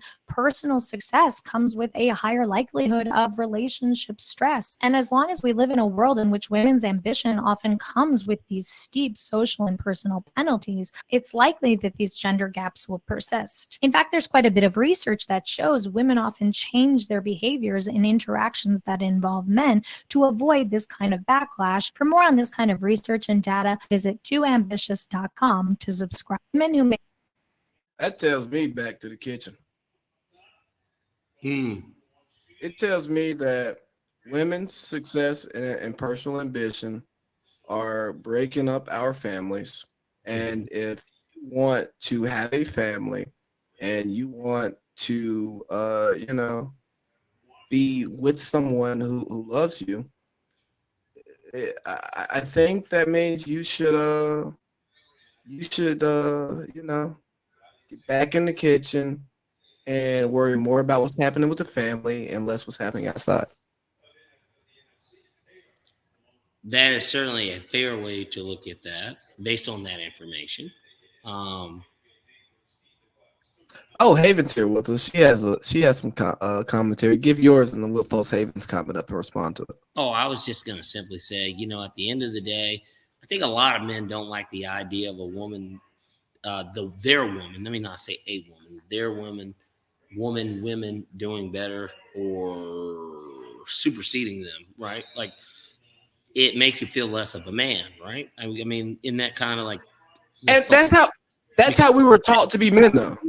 Yeah, because of traditionally. Now, look, my wife's Oprah. Now, that's a super wealthy person, but like, even if my wife, let's say, okay, give or take, let's say I make $100,000 a year. Say my wife makes $350,000 a year. I don't think I'm gonna really give a fuck. Like, you know what I mean? I'm gonna be like, God damn it, I'm a winner. Is what that's gonna be the first thing I think. Like, bro. And like I made that joke, and that was it. That was a joke, right? I don't think the back in the kitchen is what we should do. I think that you should figure out what works for you, and you find somebody who's equally yoked, as the Bible would say. by the way, you were blurry as shit, and you're like frozen. But continue. Just on my end. No. Like my Wi-Fi is not working well right now, and I can. So I'm turning off one device. Let me see. Am I still blurry? You're frozen currently. But can you at least hear me? Yeah, I can hear you. I've been able to hear you. The hearing has never been the issue. It's just I'm looking at you. Oh. All right, I'm gonna put you on the solo layout while you can't hear me, so it really like freaks people out. Right. That looks like I'm just like doing an infomercial, or I'm Chris Tucker caught off guard. Let's see. Haven says, I've been with my man for 15 years. I've learned to let him be him, and he lets me be me. And we work like magic. It's as simple as that. We've done it all, and we found that the perfect remedy. And I agree. I mean, I just think that everybody's got to do their own thing, and then there's more. I've figured that if I pour everything into my man, he will pour everything into his work, and that's just what we do. He went from making $10 to this year, so basically, I'm assuming $10 an hour. Yeah, okay. Well, $10 an hour this year, he makes $50 an hour, and I have everything.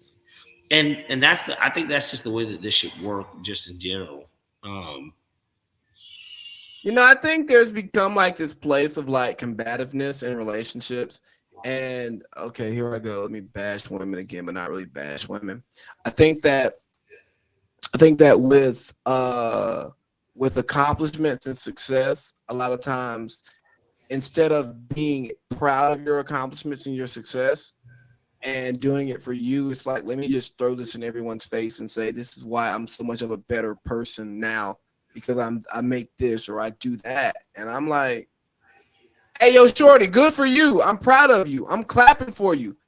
But you throwing that shit in my face don't change how I view you. Like, I like, it doesn't change it for the positive. I've seen, and then, oh God, here I go. But I see women, they get some more education, right? Yesterday's price is not today's price, not yesterday's price. I bet. Do you still suck dick?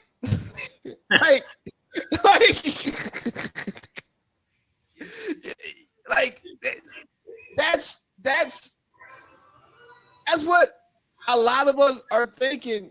Okay, I got it. You've upgraded yourself, but you upgrading, that's a you thing. That's great for you.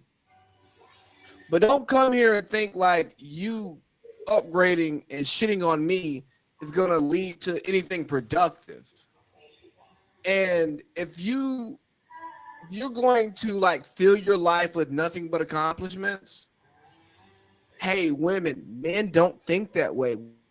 Necessarily attracted to you just because of your status and your accomplishments. Exactly. Typically, you and I understand this. A lot of women are attracted to that in men. Yep. But we are different creatures. We operate differently. We're wired differently. So guess what? We're attracted to different stuff. So sorry, you could be the CEO of this yay and yay company. That's not necessarily going to make me like you more if I'm not physically attracted to you, or the stuff that you're talking about is not aligned with what I want to talk about. Like, your conversation could be whack. You could be fine. You could be super accomplished. But guess what? I want a wife who maybe wants to come home and rub my feet. If you don't do that, give a fuck if you're making $500,000 a year. I make enough. I'm good. You're straight. Let's see. We got some more from Haven. I've accepted that it's okay to be in the kitchen. I used to think it was nothing, but through time, we've realized we are happy and we are thriving, and it's super rewarding. Exactly. Do what works for you. Exactly. And that's the only way to look at it in reality. Everybody has their way of doing what it is that they want to do. And he gives me props the props as a mother and wife, and that is the best feeling, better than the education I've got in the job I could have had. And fair, super duper fair. I mean, I think that it's one of those things where everybody thinks that there's this formula or there's this rubric or there's this what do architects call it when they've got Blueprint. There's a blueprint of what success and what happy looks like. When that's the issue, I think when we try to measure ourselves against it, that's what makes it the issue. Like the issue is measuring it against it and trying to make it a certain kind of way. And so, for one, I'm happy for you, Haven. I'm glad that it is that way, and we're thankful for you too, just in general. As a faithful viewer, you are like, you're awesome. You're awesome. You really are. I forgot to respond to your comments the other day. Like 2 weeks ago, we loved them. I actually screenshot them, sent them to Parlay Pete, and we talked about it. And we appreciate you like as like a real fan. But I think that, and I mean, it's social media, so social media does what social media does. But I feel like social media often takes on like this combative, like tone when it comes to relationships. Mm-hmm. And it sounds like single people because you talk about like the blueprint. And we've been in serious relationships. And Correct. We've had ideas of what we want. Yeah, I'm married. Yeah, I'm in one, very serious. But I'm saying like we look at like, this is what I want. I want a girl who look like this, do that, do this. And then you meet somebody and they're really cool and y'all vibe. And then you hang out a little bit more. You hang out a little bit more, hang out a little bit more, and y'all end up together. And your little checklist that you thought you had, bro, half that shit didn't matter because you actually found somebody who cares about you and loves you for who you are, allows you to be yourself, and pushes you to be a better version of who you are. And you go, yeah, all this other stuff I thought mattered doesn't really matter. It has no meaning. Right, especially as a man who takes care of himself. Hey, shorty, I don't care how much money you make. I can afford my lifestyle. And I hope you can afford yours. And if you can't, I will do what I can to support you. Because I'm a traditional old school man, taught to be a provider. But yo, if you like, they talk about the men cheating in those types of relationships. Well, how much is she at home? How much is she taking care of what he wants from her as opposed to her doing what she thinks works or just being on her own agenda, right? This is what I get into the argument with Justice and Josh about when we start talking about stats. Yo, let's put some nuance on those stats. Let's contextualize those stats. Yeah, Patrick Mahomes he has better numbers than he did last year. Correct. But I watched that offense. It's not as explosive. I didn't say it's not as good. Well, it's not as explosive. And we know that. More 15 games knows that. More 15-play drives, less 3-play drives. You know what I mean? Or scoring drives is what I'm saying. Like that's all. Patrick Mahomes might go for 5,000 yards and 50 touchdowns again. It's not going to look the way it looked in his first MVP season. Mm-hmm. It's just not going to happen. And I'm glad that you think we have some real talk out here, Haven, because we do. We try our best to give y'all real talk on here. But I'll tell you what, the real talk is when we get together and we just get to talking shit and we don't have fucking cameras around so we can just not worry about offending people. Right. That is where we have our best conversation. Like, once putting something in, but go ahead. I know. Once this thing becomes like profitable and we start like doing live shows and we do the old Kevin Hart, Dave Chappelle thing, lock the phone up. Oh buddy.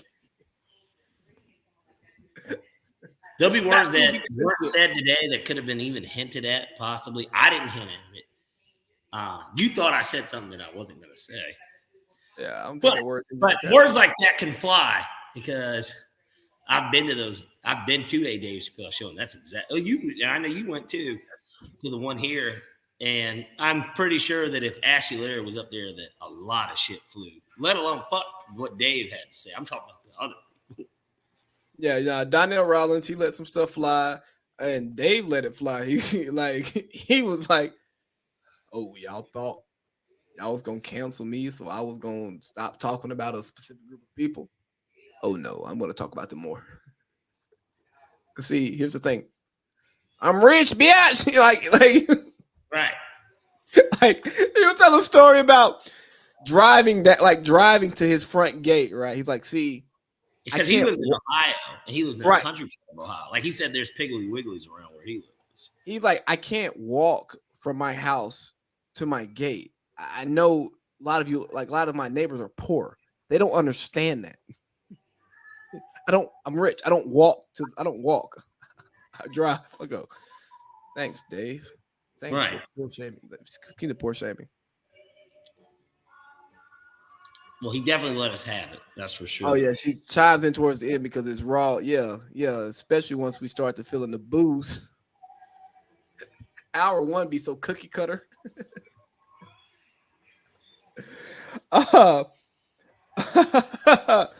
You want to talk about Dabo Sweeney? Oh, you mean in his meaning of NIL?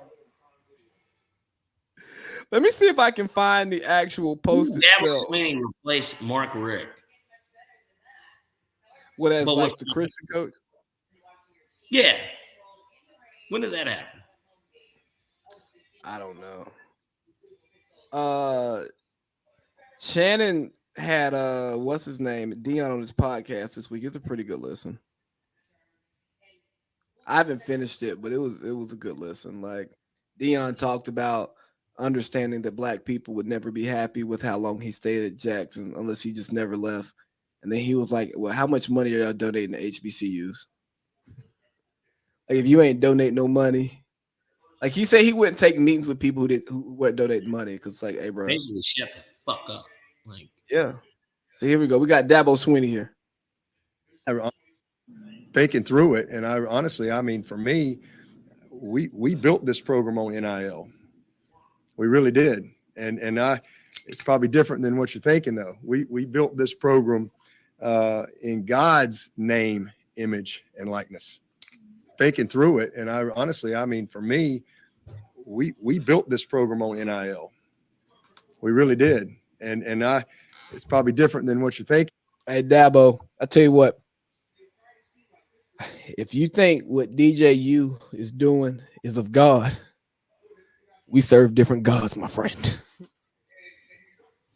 I like how he tried to throw the twist in and it was like, we don't pay our kids. And it's just like, and Dabo, you went 9-3, maybe 9-4. I forgot the record, but they didn't win 10 games. Maybe if they win their bowl game, they'll get to 10. But it's just like, yeah, buddy, that shit's gonna continue to decline because these kids want to get paid, and more importantly, I think that you're as a coach, your time has passed. You guys already realistically aren't the most popular school in the ACC. Let's be real. As bad as Miami and Florida State have been, those are still the premier ACC schools.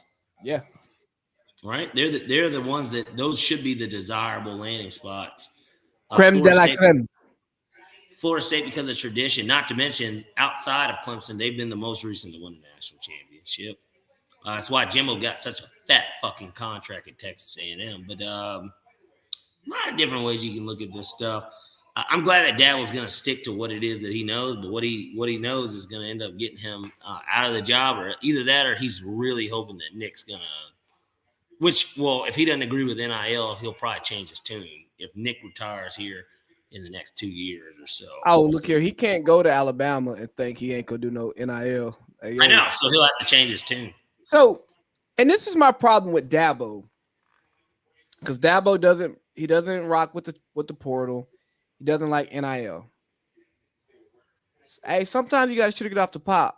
You know, Bobby Knight was a great coach in his era, but towards the end, it's like, he's not adapting to the new way of doing things. And Dabo's an old school coach.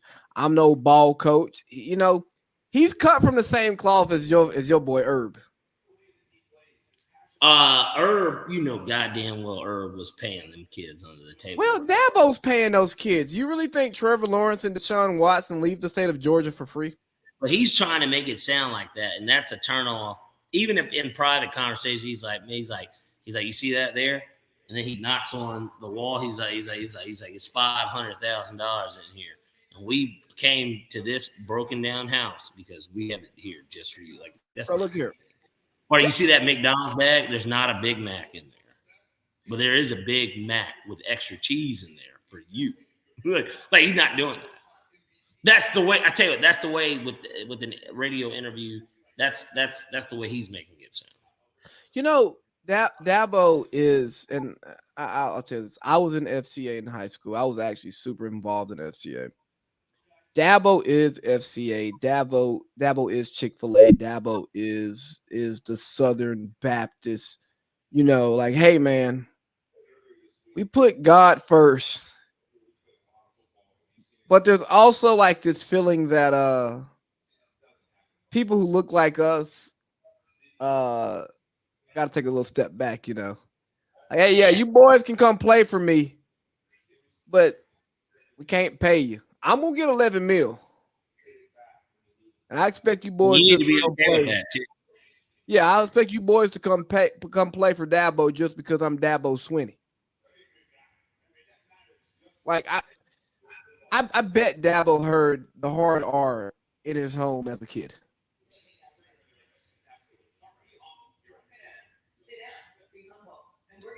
I don't know why. I think my phone is fucking up.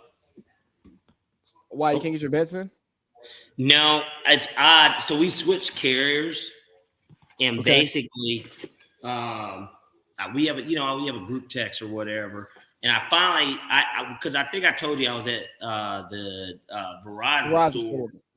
Yep, when you tried calling me on Saturday, and I was busy because it was something we had to get done because our lines are like business lines and stuff, and basically my phone, I don't know why I'm not receiving messages from certain people. I've even texted Justice, which maybe he's just ignoring me, but at the same time, he also just responded in the group, which I haven't checked the group in a minute, but I know that he wouldn't just not respond because it was more about the fantasy football. But I have the brand new iPhone here because the one that I wanted, they didn't have, which was whatever the newest, best one was. That was literally what I got because it was free to trade in if you switched, basically. You can get any phone, and I have to mail my old one, and I haven't moved the switch yet.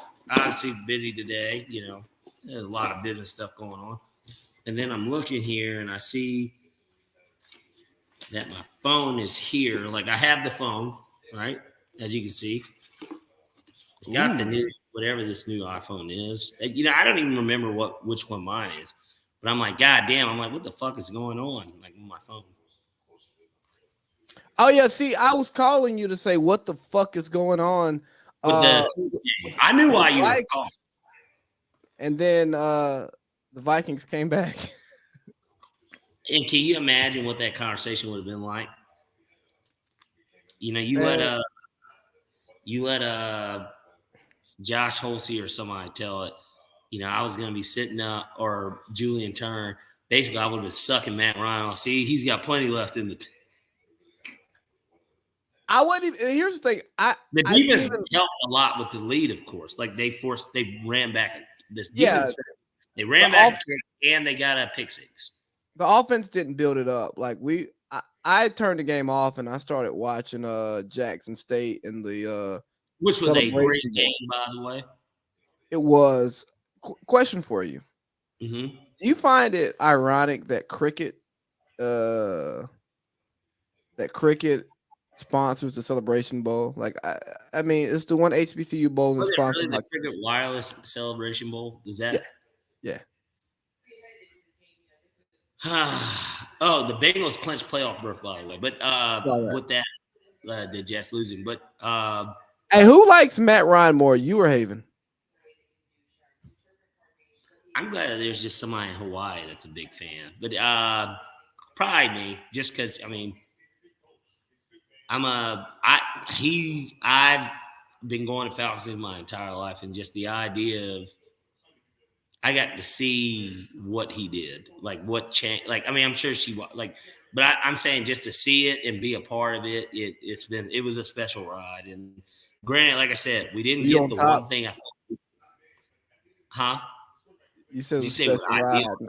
You said it was a special ride. All I right. was asking you on I'm top. not even going to give that a legitimate response, but I just think that it just in general, to get to see everything that happened with the franchise because of him, he'll always, like I said, for me, he's the greatest Falcon of all time, and I hate that his career is ending this way because I just don't think it does him. And then that loss being what will potentially be maybe his last start ever in the NFL. Because the Super Bowl was already going to be a stain that everybody always brought up, even though that was not his fault either. But the idea that not only does he have the biggest Super Bowl collapse, but now the biggest football game, NFL history, largest comeback on his resume. Now it's like, well, this just isn't a one. And obviously, as Falcons fans, regular season, we've seen plenty of games where they have big leads and they just Yeah. lost. Yeah, but we saw a lot of fault. Like they maybe saw, should. Here's the issue: they maybe shouldn't have had those leads as big as they were to begin with. Is the thing, and so we also saw a lot of game-winning drives too. I mean, yeah, in top college, top five all time. When we were in college, like, hey, we're down 2, fourth quarter. We got the ball back, 4 minutes left. We're about to bleed this clock and get a field goal. Oh, we're down 5. We're about to score a touchdown. We got Matt Ryan. Yeah, that would be what we said. But we talked about that game Saturday. What we had 3 games. We had Tua with a pulse in the cold a little bit. Mm-hmm. A lot of people are saying that was a moral victory for the Dolphins. We all know moral victories don't exist in the NFL. But I think Jay-Z actually said it best. Moral victories are for minor league coaches. And Ye already told you, we major you cockroaches. I mean, is it facts? Yes, but I will say that we saw something from the Dolphins that we didn't expect to see from them in cold weather. And that says, hey, we say, hey, these guys may be able to do something in the playoffs because historically they've not. Hot weather teams don't do well at this time of the year, especially in Buffalo playing outside in the elements. So we got that. We talked about the Falcons getting beat by the Saints. Who cares? The Cowboys lost, and I'm going to sound like somebody who doesn't watch games. It doesn't change my opinion of them because I think that the Jaguars are a good team, are a pretty good team. They're probably going to win that division. There are now. Not that Tannehill going out really doesn't matter, but like certainly, unless Malik Willis is him, right? As people say, if Malik Willis is him, then maybe they Titans do win the division. But like, if not, nah, bro, they're done. And I owes me $500. That's gonna be the best part. And remember, we talked about this at the beginning of the year that hey, the Lions and the Jags are frisky. And let me go through our text messages because we talked about this. I went back and listened. I did put the Jags down as what you had said. Let me just see. Because I think we both disagreed. And this was, 2 weeks ago when we had this conversation. Or it was a text. Hold on. Let me see. Because I know that I put them in there. Let me just see what was said regarding that.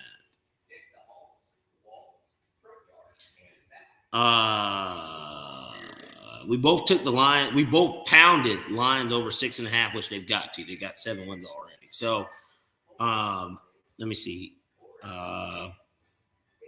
And we will, of course, once the playoffs start, we will revisit this episode just in general. But I am just curious. Let me see what was said about that. We were dead wrong on the Colts, of course. That was where, You win some, you lose some, but you live. You live to fight another day. I thought I'd text it. I don't even see it in the text. I'm so glad we both took the under on the Broncos. Why was there over under 10.5?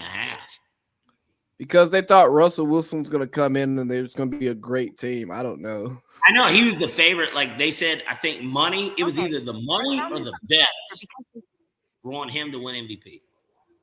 No. Like in terms of he was the leading. It was either the leading number of bets or the leading number of money was on him to get it at like plus 1,200 or something. Yeah, that boy ain't good. But we both knew that, man, even if they do win some games, like, gosh. That division? 10? I just didn't see more than 10. Anyway, I mean, the division is entirely right. Let me see. What else happened last week? Yeah, I'm just not really moved by the Cowboys thing. I think their defense got to figure some stuff out, but I also think that they are a team that rises and falls to their level of competition, and they're not a great team to play with big leads. They need to play 10-point games. Okay. And also Dak ain't him. Dak has looked bad. That's why I had to start Trevor Lawrence tonight in a pivotal fantasy, game for me to go to the championship. I'm in agreement with that. I think that one of the things, they're going to go as far. They're going to go as far as Dak will lead them. In reality, if Dak is good, I think they can win the NFC. If he's good, if he plays well, and the defense is the defense and the running game is the running game, they will win games in the playoffs and can get to not just the NFC Championship, something they haven't done in 26. 95. Yeah, whenever that was. Something that they haven't done in such a long time. I think that they can not only do that, but they can actually get to the Super Bowl and obviously potentially win it. And I think a Cowboys-Bills Super Bowl, it would be, of course, for anyone that's been a fan that's alive that got to watch that. We never got. I don't remember it, but super duper nostalgic, and it would be so fresh. Just even though it's a rematch of previous Super Bowls, 2 of them, right? That would just be nice. The idea of Bills and the Cowboys in a Super Bowl today would be great. Honestly, it'd probably be great for the NFL. I mean, you would have it's almost like a reboot. I'm not saying that Josh Allen is Jim Kelly, but you got, Hall of Fame level quarterback. Dak is very much Troy Aikman. I think Troy Aikman's one of the most overrated great quarterbacks in NFL history. Mm-hmm. Great analyst. But fantastic. Like I said, I've always said him and Joe are the best in the business for sure. And that's why ESPN paid the price. While we're on that, I was watching that Celebration Bowl, and let me tell you what, that crew that ESPN put in the booth, the black crew, boy, them niggas met right before the game. They had absolutely no chemistry. It was a terrible TV product. Play-by-play chick is saying stuff, and the guy's doing the color, but they weren't talking to each other. You know how Joe and Troy, Joe and Troy, they go have beers together after the game. They're friends. They text during the week. Makes it even better because they just know each other so well, and they don't agree on everything either. No, but they have a conversation. I think you and I could do it.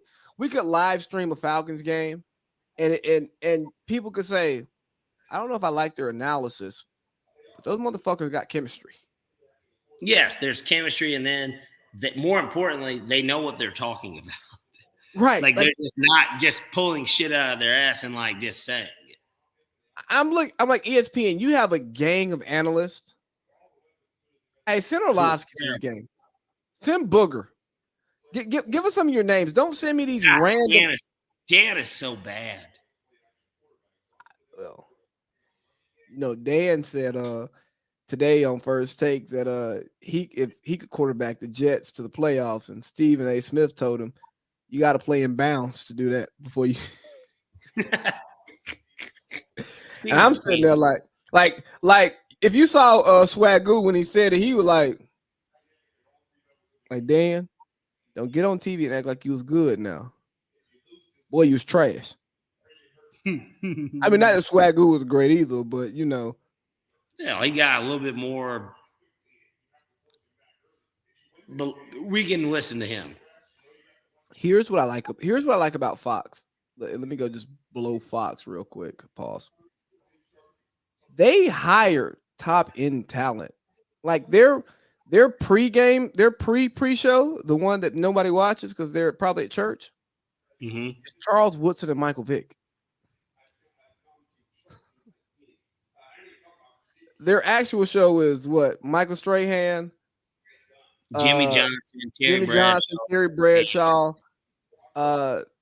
Chris Long, not Chris Long, his dad, Yeah. Howie Long, and then JB. Yeah, Hall of Famers. nothing but. I don't want to hear Teddy Bruschi. Kurt Menefee, of course, is the Ernie Johnson for Fox. Right. I don't want to hear Teddy Bruschi, a Ring of Honor. I did it for the team guy. I don't want to hear Dan Orlovsky, somebody who I barely watched play because he was never a starter, a real starter. Well, you just knew that he was a clipboard visor guy in Detroit, and they were just like, well, goddamn it, we got to do something. Joey can't keep going out. RG3, college legend, like, and RG3 is entertaining. We can't keep throwing him out here. Like, we've got to try something new. We're 2-12. Like, we got to do something different. But I think one of those guys even went down there like, well, shit, this is all we got. And clearly, if our quarterback only winning us 1-2 games, I mean, the backup's even worse. Because me as a coach, I know the check is great, but God damn it, I mean, fuck, I want to win some games too because I want to keep getting this check. And the check it's a big drop off from being an OC to a head coach, like a couple $1 million. I gotta move cities. I gotta find a new house, a new school. Yeah, the kids. Like, I mean, nobody wants to go through that. Fuck it, Orlovsky, you're up. Yeah, running out of bounds and shit. And see, he tried to play Jimmy G, and it's just like, oh no, brother. There's no playing Jimmy G. Jimmy G, and that's not, I don't know what women like, but at the end of the day, I'm like, Jimmy G's out here for porn stars. Jimmy G's played in the Super Bowl. He's led a team to the Super Bowl. Even if the run game is what he rode, he still went to the Super Bowl. He was Tom's backup. I mean, there's like a lot of like stuff to where it's just like, and Jimmy G's a winner at the end of the day.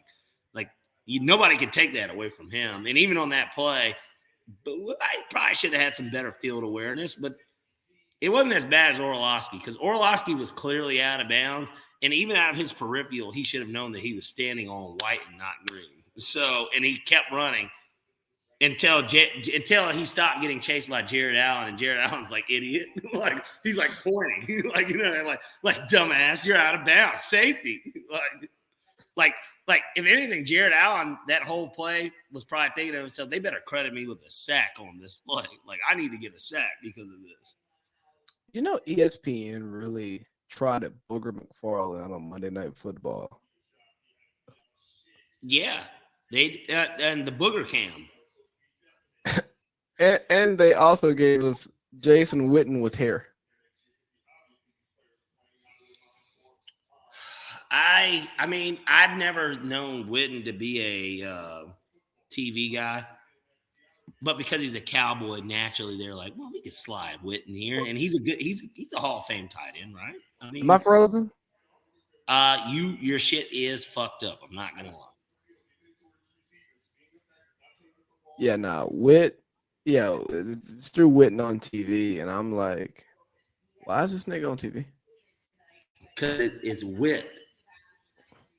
I get he's a Cowboy, but why is he on TV? He's not Michael Irvin. He ain't gonna come in there. Stephen A. Smith. The Dallas Cowboys winning out Super Bowl. Playmaker said it. Cocaine, white women everywhere. My party, my house. And you know what the thing about Irv is that he was a good player, right? But right. But Michael Irvin is this guy that has the respect because I think Drew Pearson, right? Or that's who the wide receiver was that had 88 before him. Now CD's got it. Who else had it? Dez had it. Dez, right? And so it's that cowboy thing. But he was on NFL Network with Prime. Prime. Do you ever watch the show with Prime, LaDainian Tomlinson and Shannon Sharp? It was out like 5 years ago. It was a Sunday recap show. It was on NFL Network. It was a West Coast show because it came on like after the. I remember. Let me tell you one thing, and I'm gonna let you go ahead. But like, I remember when Shannon Sharp was on HBO HBO, and they did a weekly show on HBO. It was Dan Marino, him. It was like via CBS kind of. It was kind of like the CBS crew. I think Boomer might have been on, but like Shannon used to be on the HBO show. And I used to love. It was like Inside the NFL Weekly or something. It was something, but it was on HBO at night, and I used to love seeing them. Still blurry, but better. Like I can see you moving and stuff. Like you're not frozen.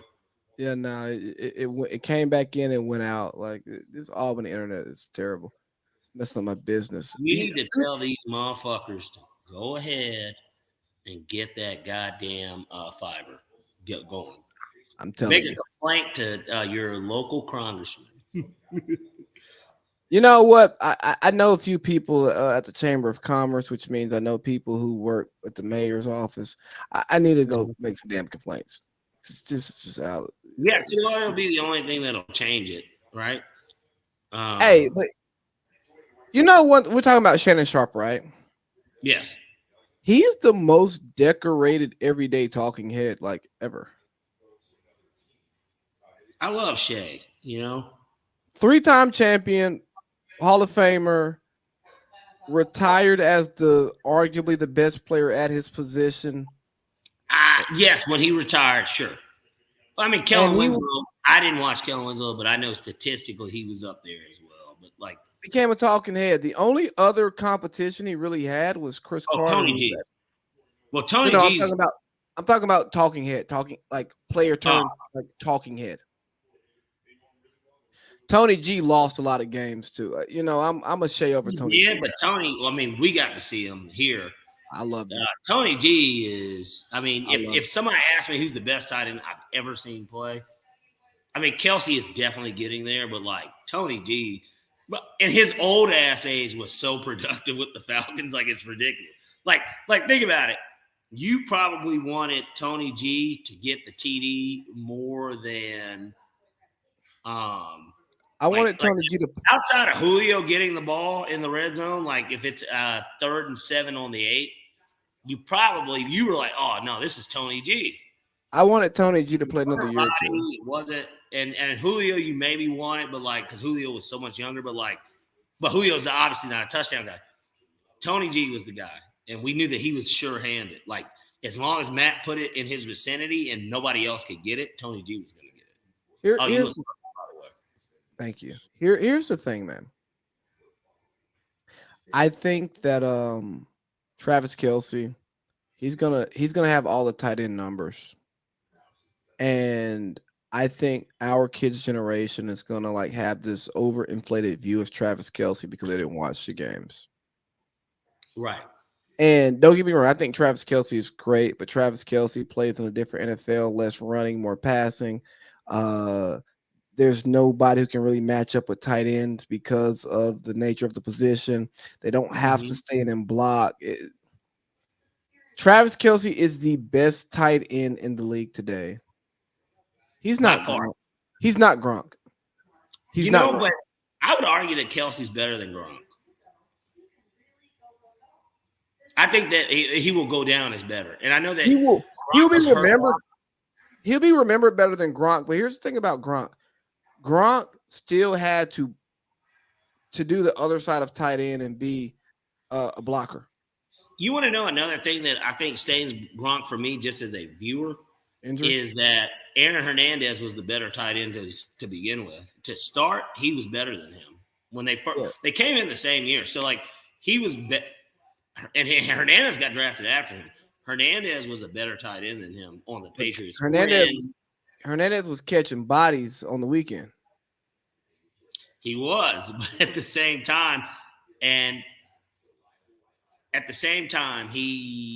thought when I watched the Patriots, I thought he was much more of a receiving threat, and Gronk was red zone. Well, yeah, no, But Gronk. If you needed a 20-yard out or a 15-yard out, I thought Hernandez was more of who we would go to. Gronk was more of I've got my hand up at the 5-yard line. You're going to get me 15 because I'm cutting in the seam a little. Like I agree. I just think Gronk has put it together. Again, from tight ends that I've watched, he's put it together better than any other tight end. The blocking and receiving side of it, like, because Gronk was still a big play receiver. It's not like Gronk was just catching 7-yard passes. It's like Gronk a break for 40. Now he's not breaking like Kelsey. He's not breaking like Shannon. You know, like he ain't that on a regular. Yeah, but you know, I'm also I'm a Shannon Sharp stan. I know. You big Club Shay Shay.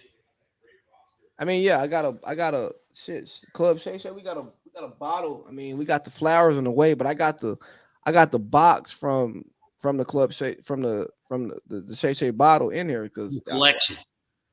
Yeah, no, like he's from Georgia. He's country. He got a lisp, dark skin. He talked that shit.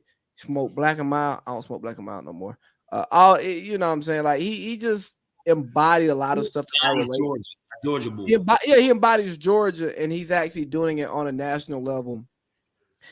And he's giving black people a voice, and he's also doing some shit on like, hey yo, I'm gonna do this TV every day because this is easy. This is easy M's, but also like, unlike a lot of you bums who come on TV every day, y'all weren't great players. Which is why the whole him and Skip, when he's like, I'm a Hall of Fame player, which I think Skip, he's talking about Tom Brady, and it's like, okay, we get it. We get who Tom is, but like, bro, you're acting like this was not like literally. He's literally one of the best players to ever play the game. Nigga said like, I ain't no bum. I wasn't no bum.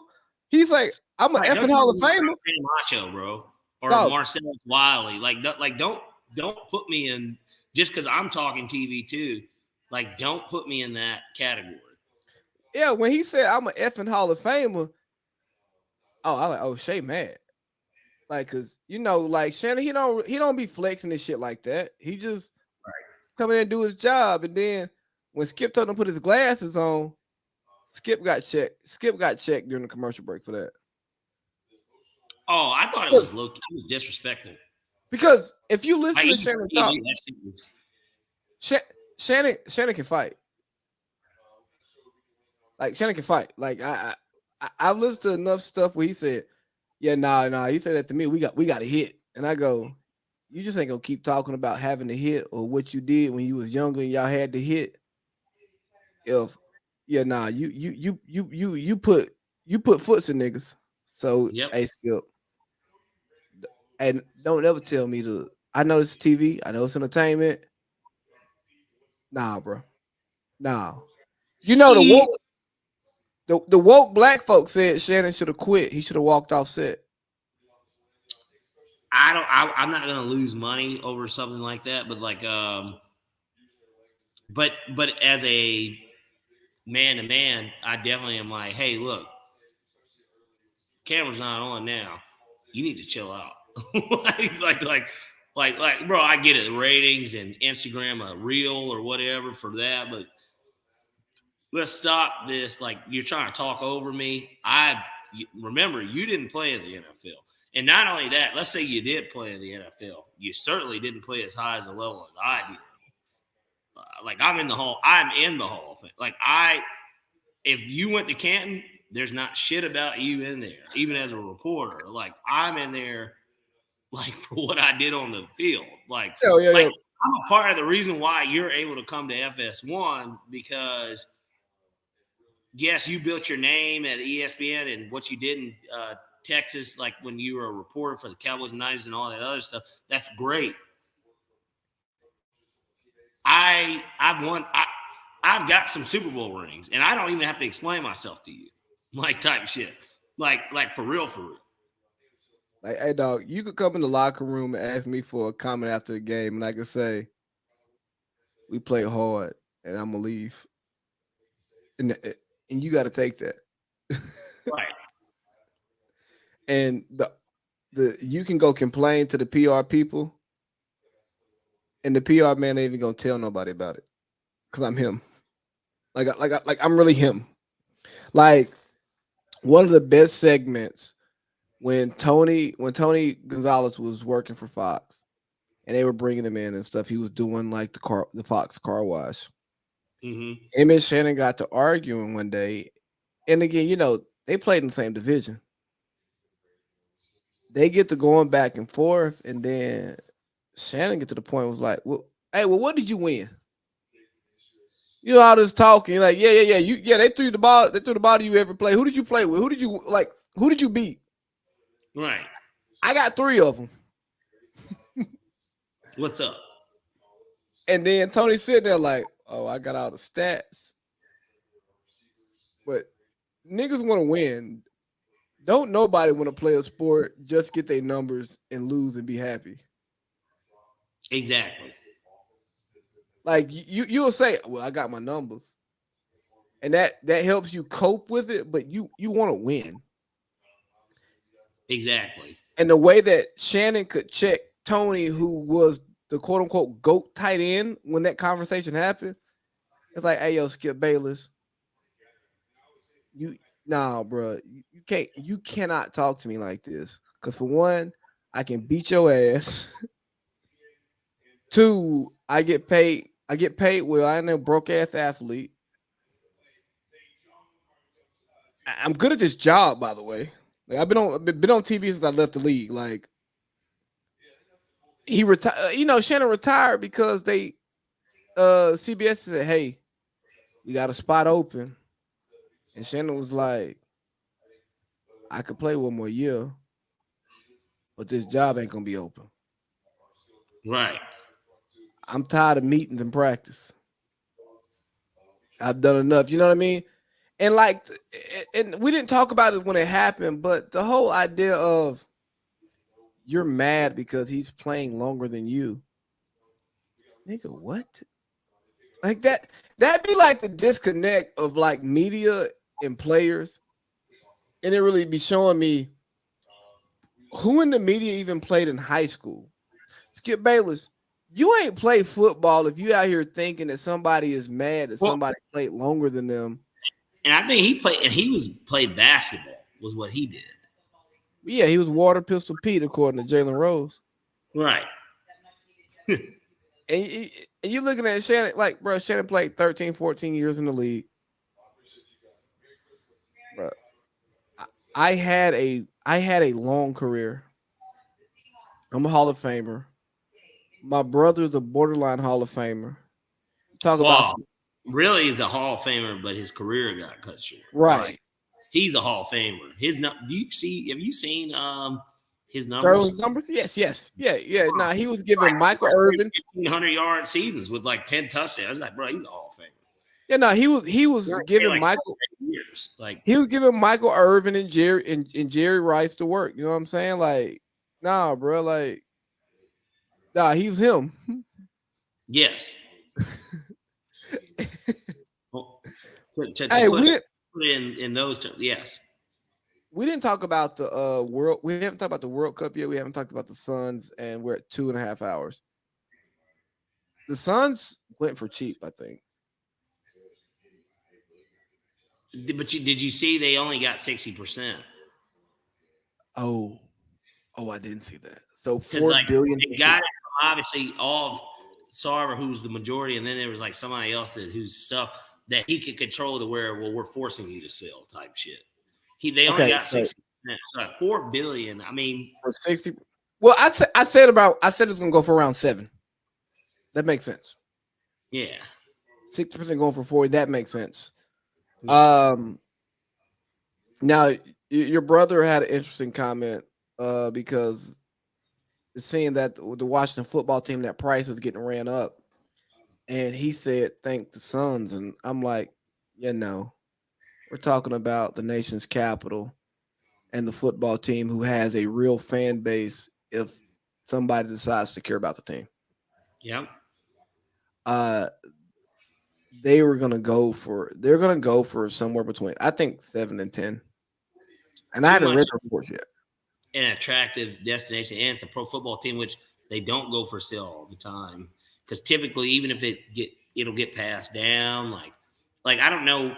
I mean, obviously, the thought would be, I mean, we don't know how long Arthur Blank would live, but he's got the foundation. Like, there's a way to where the Falcons just don't go up for sale when he dies. Well, It's like, and think about how often a team in a good market goes on sale. Yeah, right. the Panthers were on sale. Hey, Charlotte, shitty market. Phoenix has the fourth largest population metro or something. And it's a retirement destination. A lot of people retire there. So that's where money is. People that can afford to do it on the West Coast. But it's cheaper to live there than pretty much anywhere else on the West Coast. And if you're rich, LA, San Diego, more expensive. Seattle's really expensive. but if you're Portland, rich and in SoCal, you can fly. You can still fly there. Like that's nothing. You know what I mean? Yeah. And whoever takes over the Suns, they're gonna like go like kiss ass with all those the Hollywood types, the Silicon Valley types. Hopefully not boy from FTX or whatever the fuck that shit was who's stealing all y'all money. Well, he's finished. That boy posted $250 million bond though. Well, he's finished. Yeah. He's just sitting there waiting on Scorpion to be like, "Come here." Yeah, no, he's that brother's done. But You think Bezos and dang, bro, I gotta make the Hove did shit. You think Bezos and Hove gonna cut the check for the Commanders? I think Goodell's got the inside track on what's going to happen there, and the thought would be he's at Prime. He's on the sideline for a Prime game. Jay-Z's got the aux. Obviously, Rihanna's doing the Super Bowl. And Jeff is the richest, outside of Elon, I guess, maybe. Well, they like changed places, it seems like. But basically, one of the three wealthiest people in the world, Musk, Bezos, and Gates, right? And then maybe who's Berkshire Hathaway? There's a revolving group of people that are. There's the guy from Mexico that's like that does all the telephones there. That basically he owns all the towers. Then there's the guy in the app. Well, he's not up there with them, but there's the dude in Africa, like that's like rich as shit too. Like, what about my man's who paid off all that Morehouse debt, and he's supposed to get they on had said that he was in on the Broncos chase. No OJ. Well, I had to catch myself because I said Broncos chase, and it's like no OJ. But yeah, he was in on that apparently. Robert Smith, I think's his name. That nigga ain't getting no team. Well, yeah, no. Yeah, they're not. They're gonna let Hove be a 2% owner of the Commanders, but he gonna be at all the games. The Beyonce gonna be mad that she got to come to DC more than she want to. Well, just remember that Hove did. Yeah, Hove did. He definitely plugged in that ox and had Snoop Dogg smoking weed and crip walking at the Super Bowl last year. I really did enjoy the halftime show last year. I did too. It was a major move for the culture what Hove did because Hove understands. One thing, think about it. You knew every song that got played. True. And it wasn't having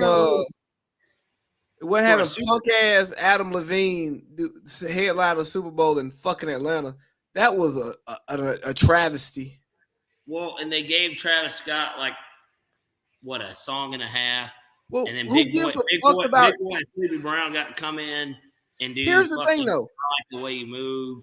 That you could have possibly brought 3 stacks out of his spot in New York for this, and because he would have known how big it was for the city more than anything. And you could have done it, or you could have done it You could have done it for the streets. You could have had Gucci Man, Jeezy, T.I. You know, you could have a bankroll fresh. Well, Fresh was dead. I know. I was gonna say like a memorial for him. You know, I mean, like, Chip, Jeezy, tribute. Gucci, Ludacris. Like Luda. these are people that are. Luda's like a recognized because he does movies and stuff. Like recognizable faces of the city. Yeah, it was just so much they could have done. Like Migos did Shaq's Funhouse. Shaq's Funhouse, best Super Bowl party.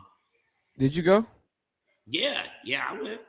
The MGM was the host, baby. You know, my host got me in. Jay Briggs came as well. Coach was there. We had a great time. That was a coach. Yeah, Coach was LA Leakers, Just Incredible, Sour Milk. Whoa! Oh, they didn't see this shit coming. We could have had it. We could have had him in the huddle. Shout out to DJ Darrell, man. Whoa. The gang is here, baby. LA Leakers, Power 106. I love this freestyle. The bag is right there, go get it. Them bag is right there, 250, 100,000, 500, the midget. I was racking my gun in the kitchen. On the low, we fucking your bitches. Wipe his nose, but no, not a tissue. Bullet hole, the switch got a 50.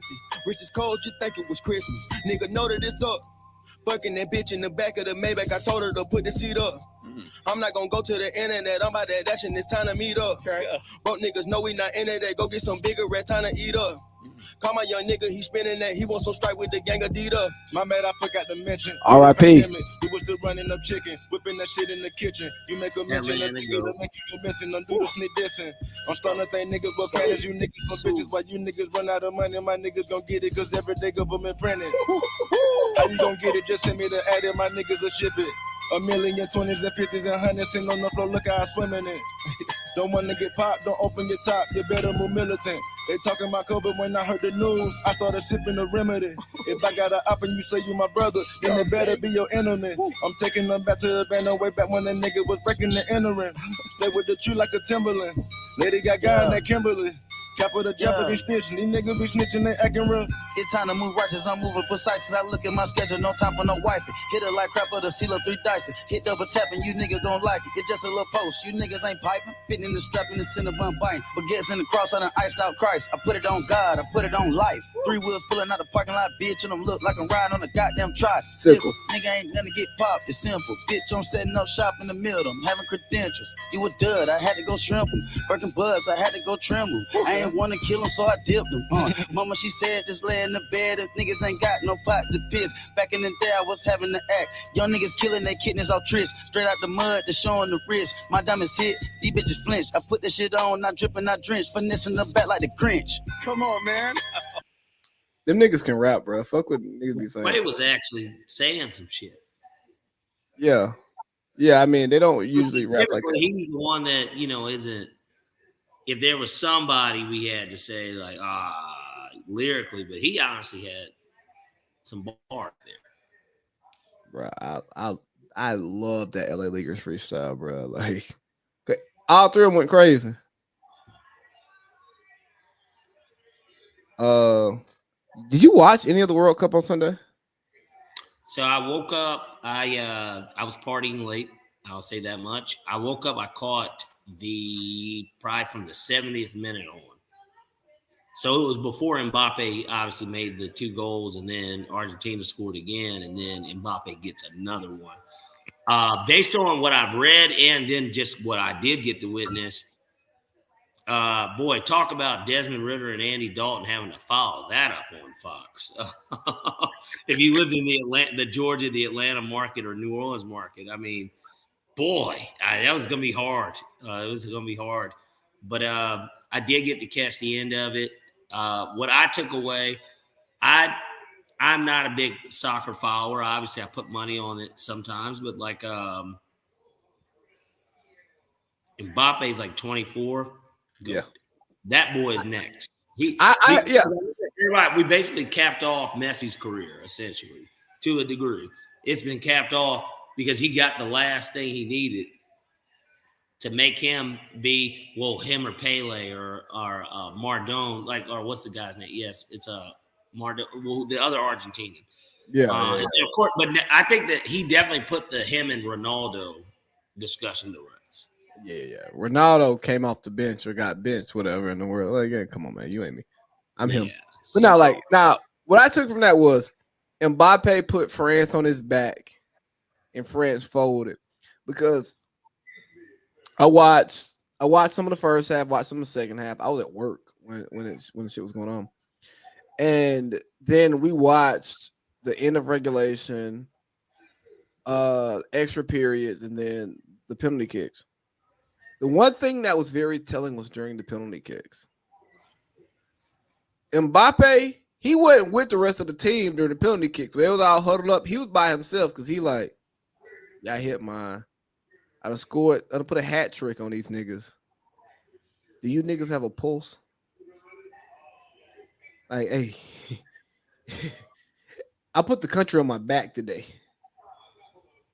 against the GOAT. Can y'all do y'all job? Please, can y'all do something?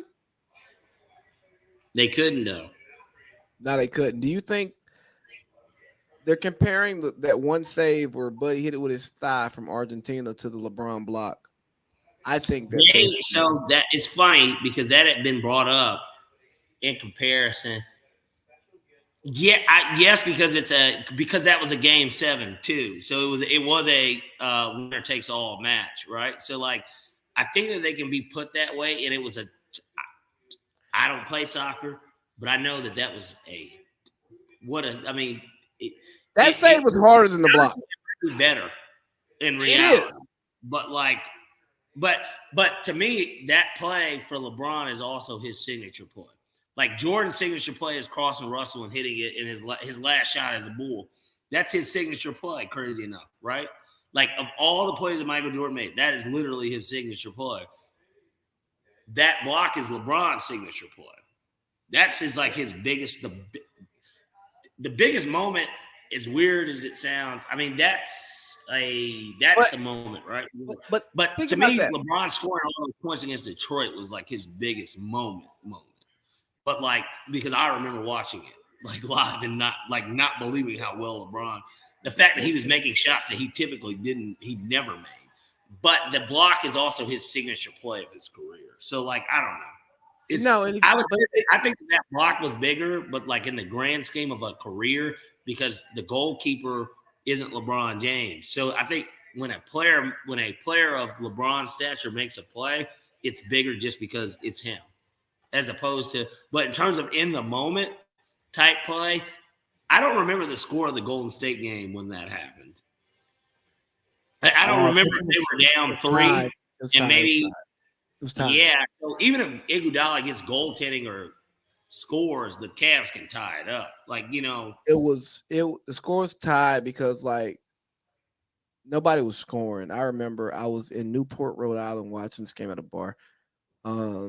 Yeah, it wasn't shit happening. LeBron finally gets that block, and then Kyrie comes down with the shot.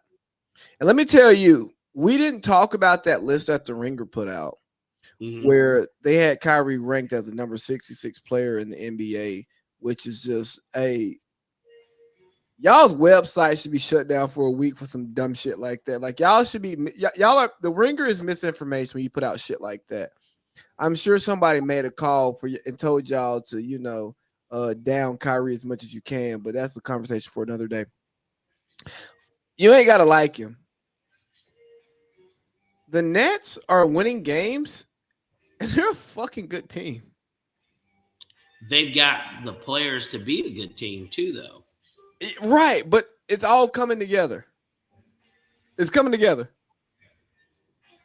They've got, is it? If the Nets and the Hawks play in a 4-5 matchup or a 3-6 matchup, I mean, I'd put my money on the Nets, of course. No matter who's the higher seed, or arguably. Oh, not even arguably. They have the two best. I gotta double check. The Nets are coming to town next week, and I'm supposed to go to that game. So I actually might be up there next week. But we'll be here.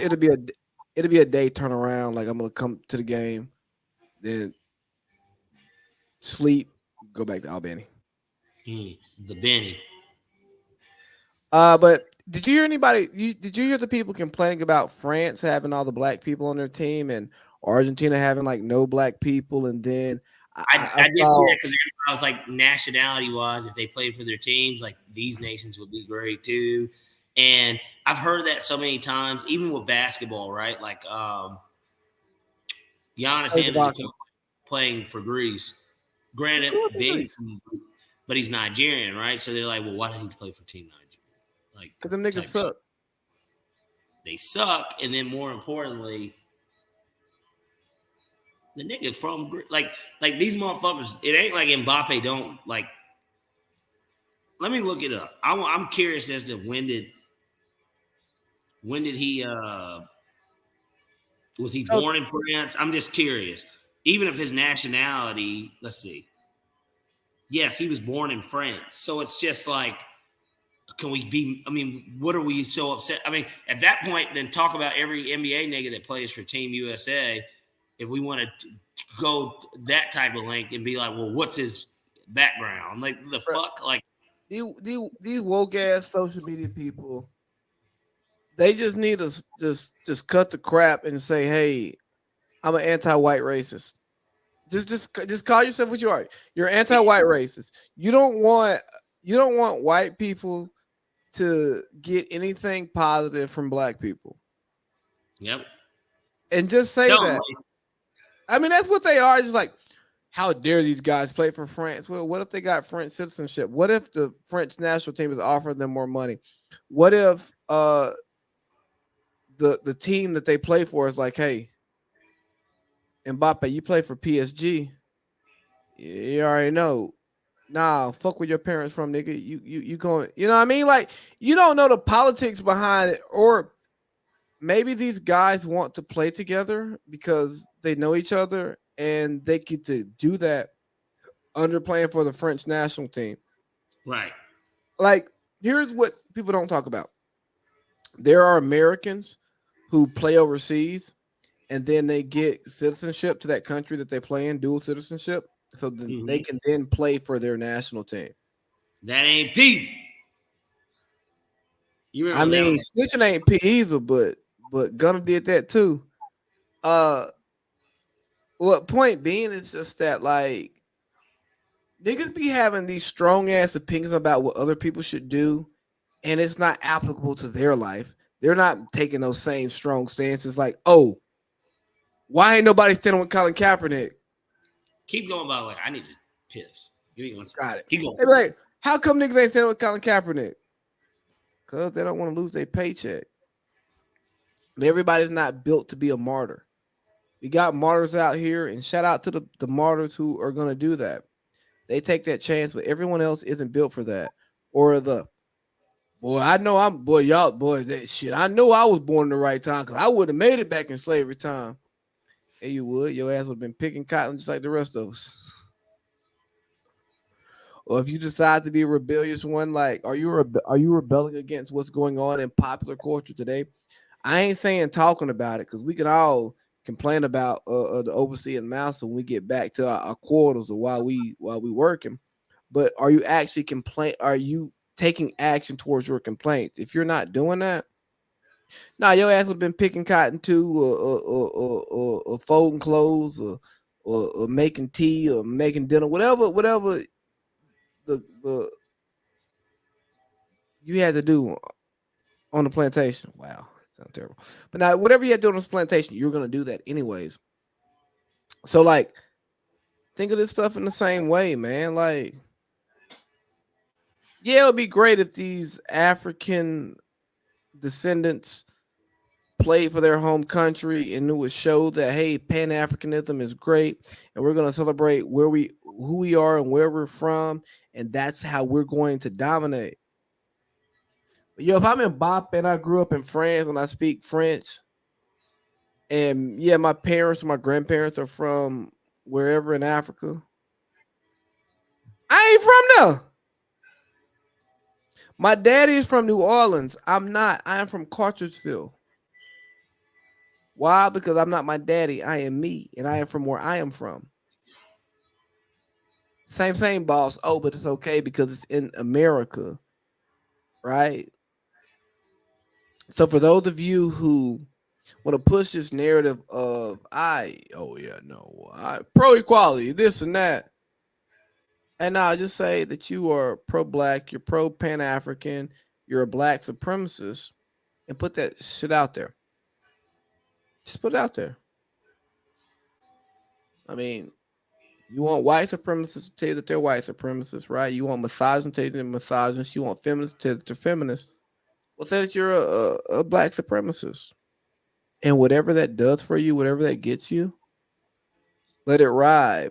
But too often we see oppressed people try to act like they are pushing an agenda of equality, but instead they're pushing an agenda of whatever they want their agenda to become the superior agenda, and that's not fair. That's not right. Like, don't be a victim until you get to victimize other people. I don't like that. I think it's corny. I think it's unbecoming. I think that you give the people who are in your situation a bad name because some of those people are actually just fighting for equality. They're trying to build long-standing relationships, and you are just like, nah, fuck that. You know what I'm saying? Probably, you know, the people who act like they want equality, but they really want supremacy. Like a lot of, I mean, this is not a Josh Holsey shot because I'm going to talk about the libs. But like a lot of the libs will act like better than being conquered, right? Right. But like the libs will say, hey, we want fairness for everybody. And I go, well, there's no such thing as that. And then they'll be like, well, we want this. And it's like, well, that's not equality for me, man. You're kind of fucking with my rights. Well, you need to accept this. Like we were talking about the woman conversation, right? Well, what about them? You know, we were talking about the women. What you want is not fair to them. Because nothing is fair to everybody. There's no such thing. Life's not fair. No, but it doesn't matter. What matters is what we say. Hey, like I believe all women conversation from earlier, right? And women are saying, hey, man, you should accept us in these roles that we decide to be in. Okay, period. Woman, if I don't choose to accept that role and I choose to act this one way, you should accept me as who I am, right?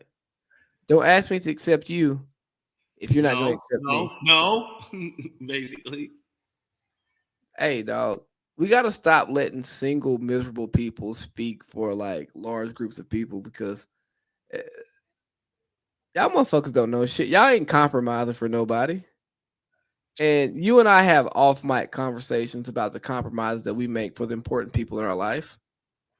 And it's not a tick for tack. It's not let's keep notes. It's about, hey, you matter to me.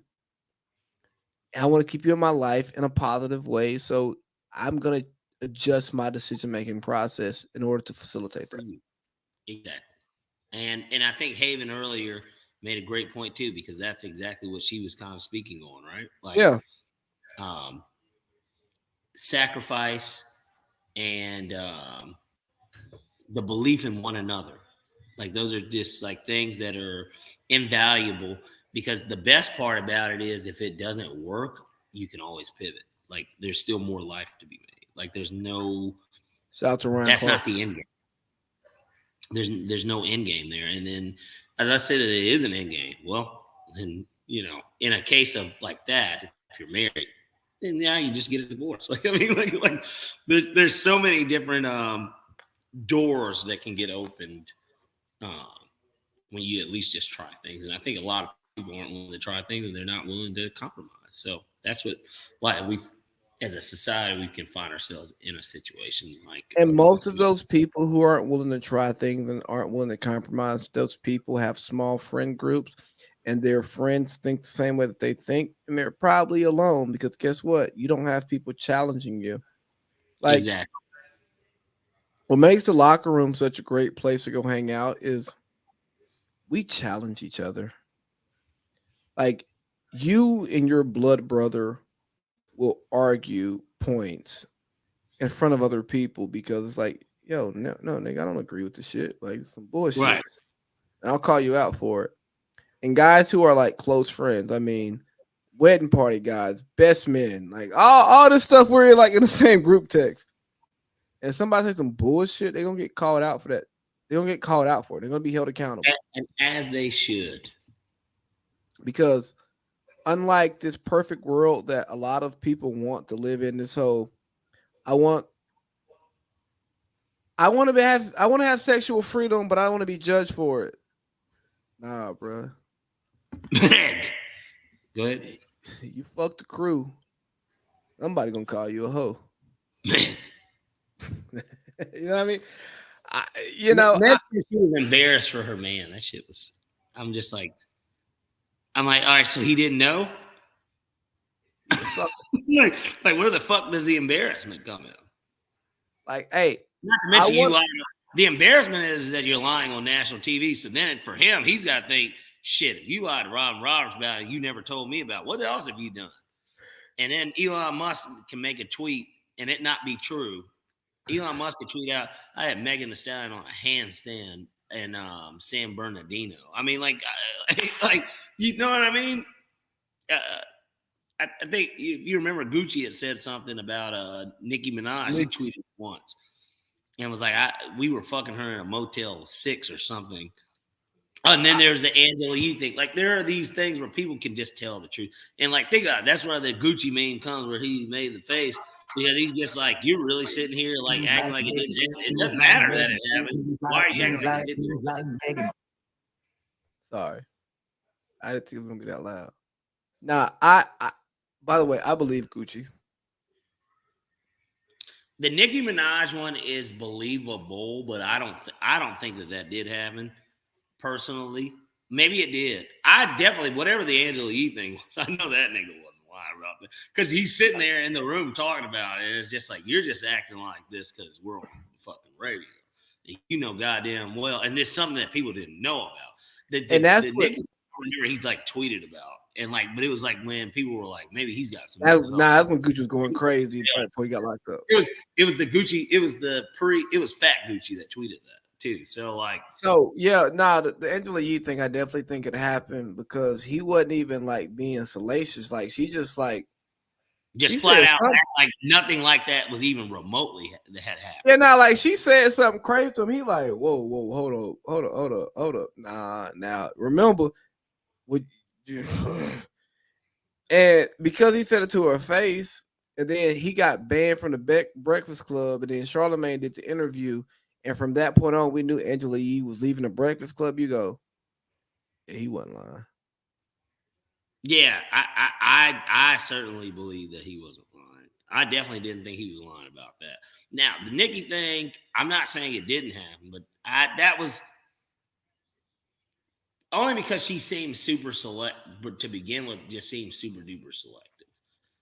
In general, because obviously, like she came out and now we don't know if Drake really smashed. A lot of people like to think that Drake smashed. So like, but Drake even says he did. I don't think Drake's her type. That they're just more friends to begin with. Yeah, you remember the conversation we were having earlier about types, right? Yep. And I think that sometimes a man can be attracted to a woman and he could just not be her type. Like nothing about Drake gives me Nicki wants this type of guy vibe, you know. She seems like a hood chick. She wants a hood guy. And Drake's a square. He's a smooth criminal. Well, no, I wouldn't trust my wife around Drake. If my wife told me she met Drake, I feel like, like Drake. He's him. Yeah, it's Drake. Like you know. And don't get me wrong. Like I don't think Drake gets his ass because he's so cool. I think Drake, like, he can sing, he can rap, and he pays for ass. So like, don't get me wrong. Well, like, it's Drake. Right. Like when it comes to like, he's created captions and statuses for people for, you know, better part of a decade and a half. Like, question for you: do you think you could beat Drake in a cool off? Like, who's a cooler nigga? if money is not involved at all, We ain't talking money. We talking about who like you can do cool shit with money. So it's like, no, I'm talking about like, hey, you put two niggas in a room, we got a bottle of Ciroc. Okay, and the woman doesn't know who he is or who I am. Yeah. Like, have no idea. Like, I could be the nigga with the Drake money, he's the nigga with the me. Do you think you could just be a cooler nigga than him? Yes. Okay. If you say anything other than that, I might cancel the show. That's why I had to bring up the idea of the money too, though, because I'm like, because cool shit for money. So it's like, I'm like, well, if money's not involved, and then the lady doesn't know who it is, like who he is, nor who I am, like, then yes, like I'm talking about both of y'all walking there in a pair of myself for sure. Both of y'all walking there in a pair of fucking Levi khaki pants and a black tee and some Vans. Who coming out of here? You know what I'm saying? Right. I feel like Drake gonna be spitting a lot of corn to a meat eater, and I got meat.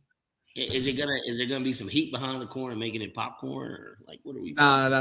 It's that Mexican corn without the extra shit in it. Oh, with the cheese and stuff. I love, man. Now that shit tastes good. That shit tastes good. Corn. Yeah, street Mexican corn. It tastes good, but it don't taste better than carne asada. That beef. Mm-hmm. Or eggplant. Are you more of a corn or a flour tortilla guy? I personally am flour. I know that corn is a little bit more authentic, but I'm a flour guy. Okay, I just wanted to check. It's hard to get good corn tortillas. The one thing. Well, the meat's gotta be so flavorful. So my in-laws are coming soon, and I'm looking forward because my father-in-law is gonna do carne asada, and my mother-in-law is gonna make fucking salsa and guacamole, and that's the only time I put salsa and guacamole on a steak. And I say that very loosely because carne asada, I don't consider that steak. That's fucking little skirt flank steak that look in ass shit. I braised some short ribs today. Really? Oh yeah. 3 hours. What are you now? Obviously, fall off the bone type of short rib. Yeah, like the wife was the wife was like, "Where are your bones?" I said, "I don't have bones. These bones are in the pot." Oh shit! I'm sorry. I've got money on this Vancouver Canucks game. I've got some late night action. I've only got two things, and I need them to at least score. Oh, it's still loose. They've got an empty net. Oh shit! I'm fucked. Fuck. No, I'm not fucked. They've got an empty net with like a minute 50. I mean, I don't know if you know about the hockey terms. Canucks are at home, but they're playing Seattle. Seattle's been pretty good this year, but Seattle Sounders. They're the what are they? The Seattle Kraken. They're the Kraken. That's right. Are you ready to give out your picks for the week? I am. Hold on 1 second. I want to see if they're gonna get some ass. But here, I'll pull it up. Let me pull it up. I do already have them ready. They scored! All right. That's putting me in a really good mood. Okay. All right. Are we only doing NFL or are we doing some college? I fucked up. You didn't put up college last week. Now, if you're gonna I fucked up the clip and yeah. So it's okay. My college picks were fucking garbage last week, so nobody has to know about it unless they listen to the full podcast. But I do have college picks if we're gonna do it. I'm ready. I'm ready.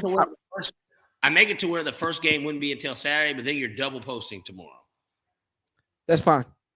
Okay. All right. Well, I'm off tomorrow, so But all right, here I'll run through my 6-pack for college because it's it'll be enough from Saturday on to before next Thursday. So okay, bet. All right. So we got our college football 6-pack. We're going to start off with Central Florida at Duke. Central Florida is at plus money. We're going to ride with Central Florida. I don't see why not. Duke hasn't been very good over the past few years. In reality, this is their best season. I was leaning towards the over, But at Central Florida at plus money, we'll go with the guys that have been, played in like 2 New Year's Six games in the last 5 years. So we'll go Central Florida. Isn't Jinx the coach of those guys? No, Gus Malzahn? Oh, yeah, it's Gus. That's Gus's territory. He's Orlando's finest these days. Next, we got Oklahoma State at Wisconsin. I learned my lesson last year. I lost about $20,000. I didn't lose $20,000. Potential winnings of $20,000 on like a 4-teamer.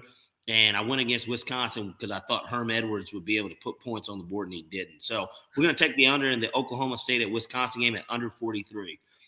Plus, Sanders, the quarterback for Oklahoma State, is not going to play. So because he's not playing, that tells me the offense won't be very good. Plus, Oklahoma State had one of the best defenses in the league last year.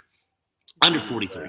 Next, we got Wake Forest at Missouri. Wake Forest's quarterback is not playing. What's his fucking name? It's slipping my mind. Doesn't matter. The starter's not playing. And Missouri's at plus odds. SEC school probably gave Georgia their biggest scare of the year, right? Would you agree? Yeah, absolutely. Okay, so we'll take Missouri at plus odds. Next, we got Kansas at Arkansas. Give me the SEC school again. I'll take Arkansas against Kansas. I think that it's a relatively easy pick here. They're favored, but I like them. Next, we got East Carolina at Coastal Carolina. We're going to take East Carolina for sure because even in that case of that, Grayson McCall, the top transfer quarterback available right now, I believe, he's not playing. He's Coastal's quarterback, so we'll just take East Carolina on the money line. Easy. Next, and the final pick of our 6-pack for college, we've got Middle Tennessee State at San Diego State. Lee, I'll let you do the honors of announcing the pick here. You used to live there. SDSU, baby. There we go. We're going to take San Diego State on the money. So I'll tell you what, man. This pick right here is near and dear to my heart because SDSU lived on the campus. You've been to you were there. Like I lived on the campus. Like Rashad Penny, running back for the Seahawks, we hooped together fairly regularly. Some other football guys. A couple guys got a cup of coffee in the league. I hooped with them. Some of those guys I met. I almost got to a bar fight. Niggas ready to ride for me. You know what I'm saying? Like, I love SDSU. Love it. Who are you talking to? Basically, the niggas.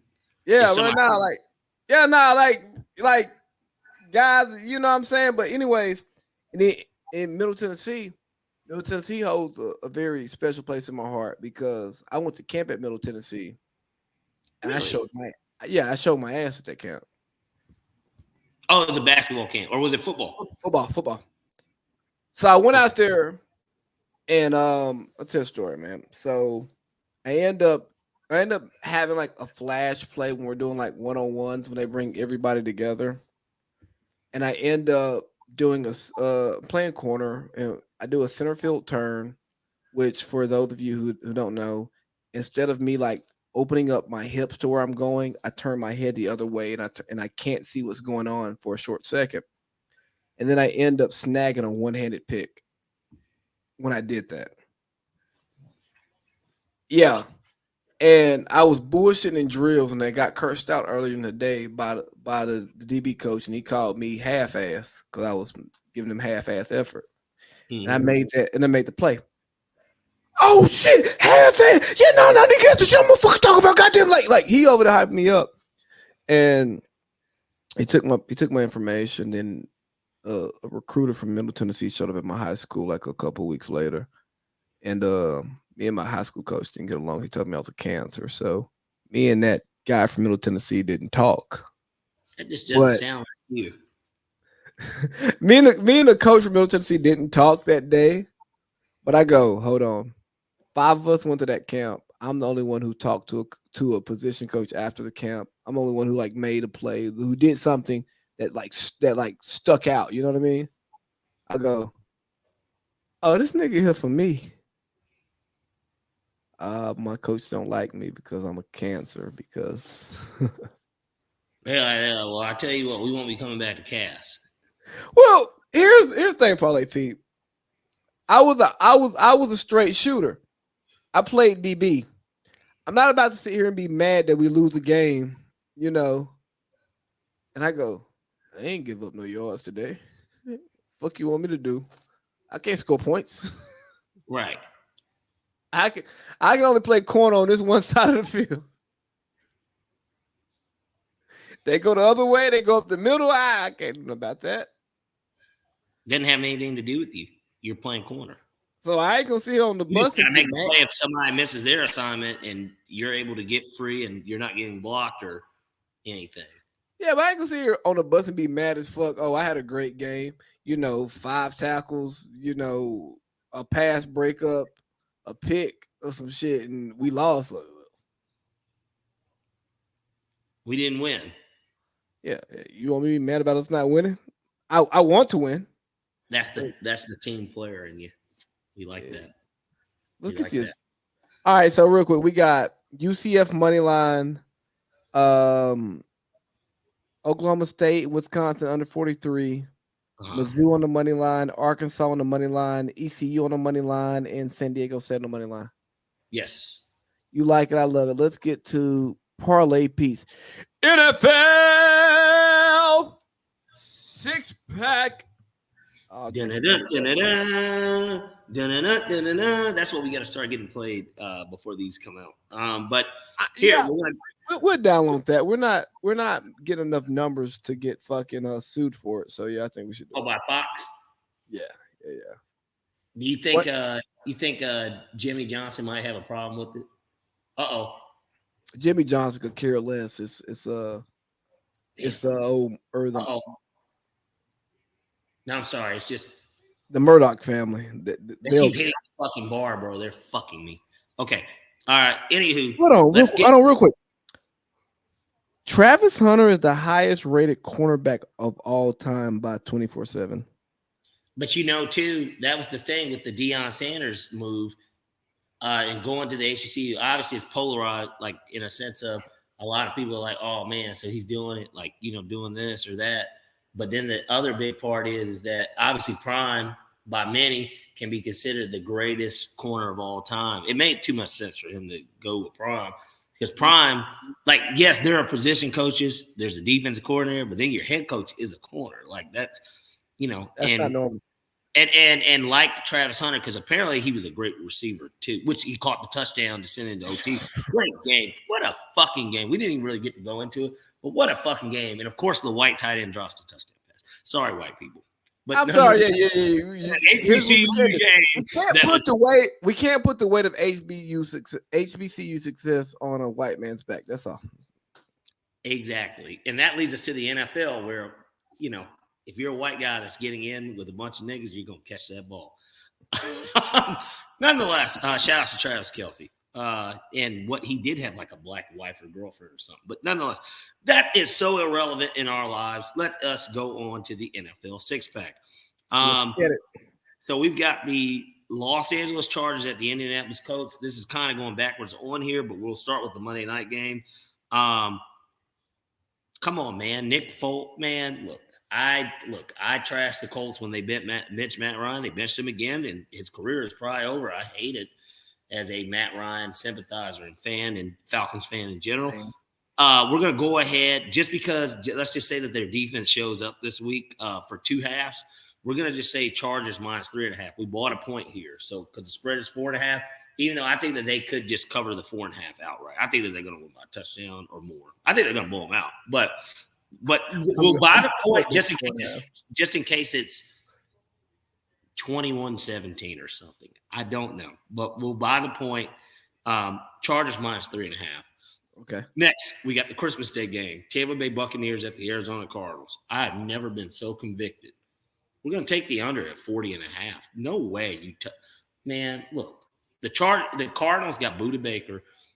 We know Trace McSorley is a quarterback. Ain't no points getting scored in this fucking game. That is so high. We just saw tonight the over-under was 36.5. Like, no points are getting scored in this game, and the under has been hitting like 60% of the time. We're going to take under 40.5 on Christmas Day.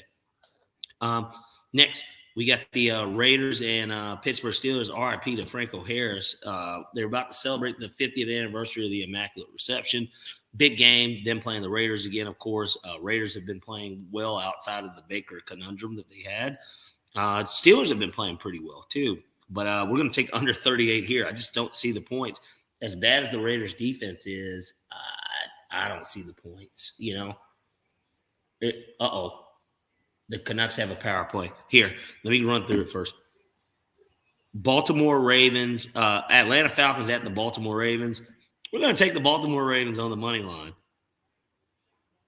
What's the spread on that game? Go ahead, Desmond. Surprise me. What's the spread on that game? It's 6.5. I was tempted to buy the point and take the Falcons, but then we know the luck I've had with the Falcons. I don't like giving them out as picks. So we'll just take the Baltimore Ravens, and if I'm wrong, I'm wrong. It will be one of the happier wrong picks that I would ever get. But we'll take the Baltimore Ravens on the money line. Next, we got the Seahawks at the Kansas City Chiefs. Over 49 is easily the play here because the Seahawks will score points. If Russ can score points and then get hurt and then Rippon can score, Geno, Mr. Pro Bowler, will score. God, I'm sorry. I'm literally. I will tell you though that Rippon is running the offense better than Russ. Russ was looking great, bro. Oh, they almost scored. Fuck. All right. Next, in the final pick of our six-pack, New Orleans Saints at the Cleveland Browns. Fuck you, New Orleans. Let's go Browns money line. I think Deshaun Watson has his biggest game in a Browns uniform. By game 4, they should, and they're 2-1, and they're at home, and like the odds are just super duper favorable. Give me the Browns money. All right, bet. So we got Chargers minus 3.5.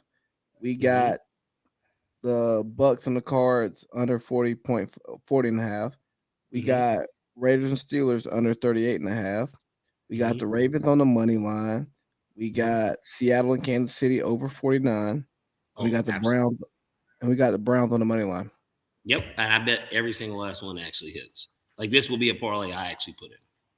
Yeah, I'm actually thinking about putting that. I'm thinking about putting that piece into. All right, so for Lee's three.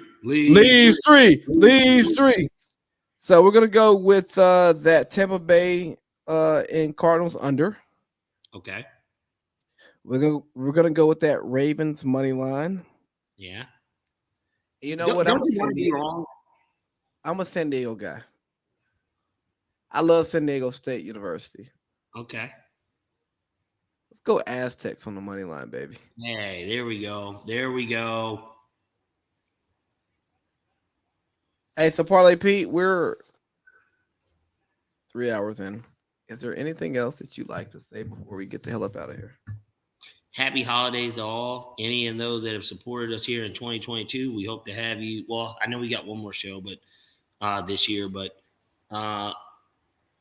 would love to have your support again. And man, I'm looking forward to growth next year. But obviously, Merry Christmas to you and your family.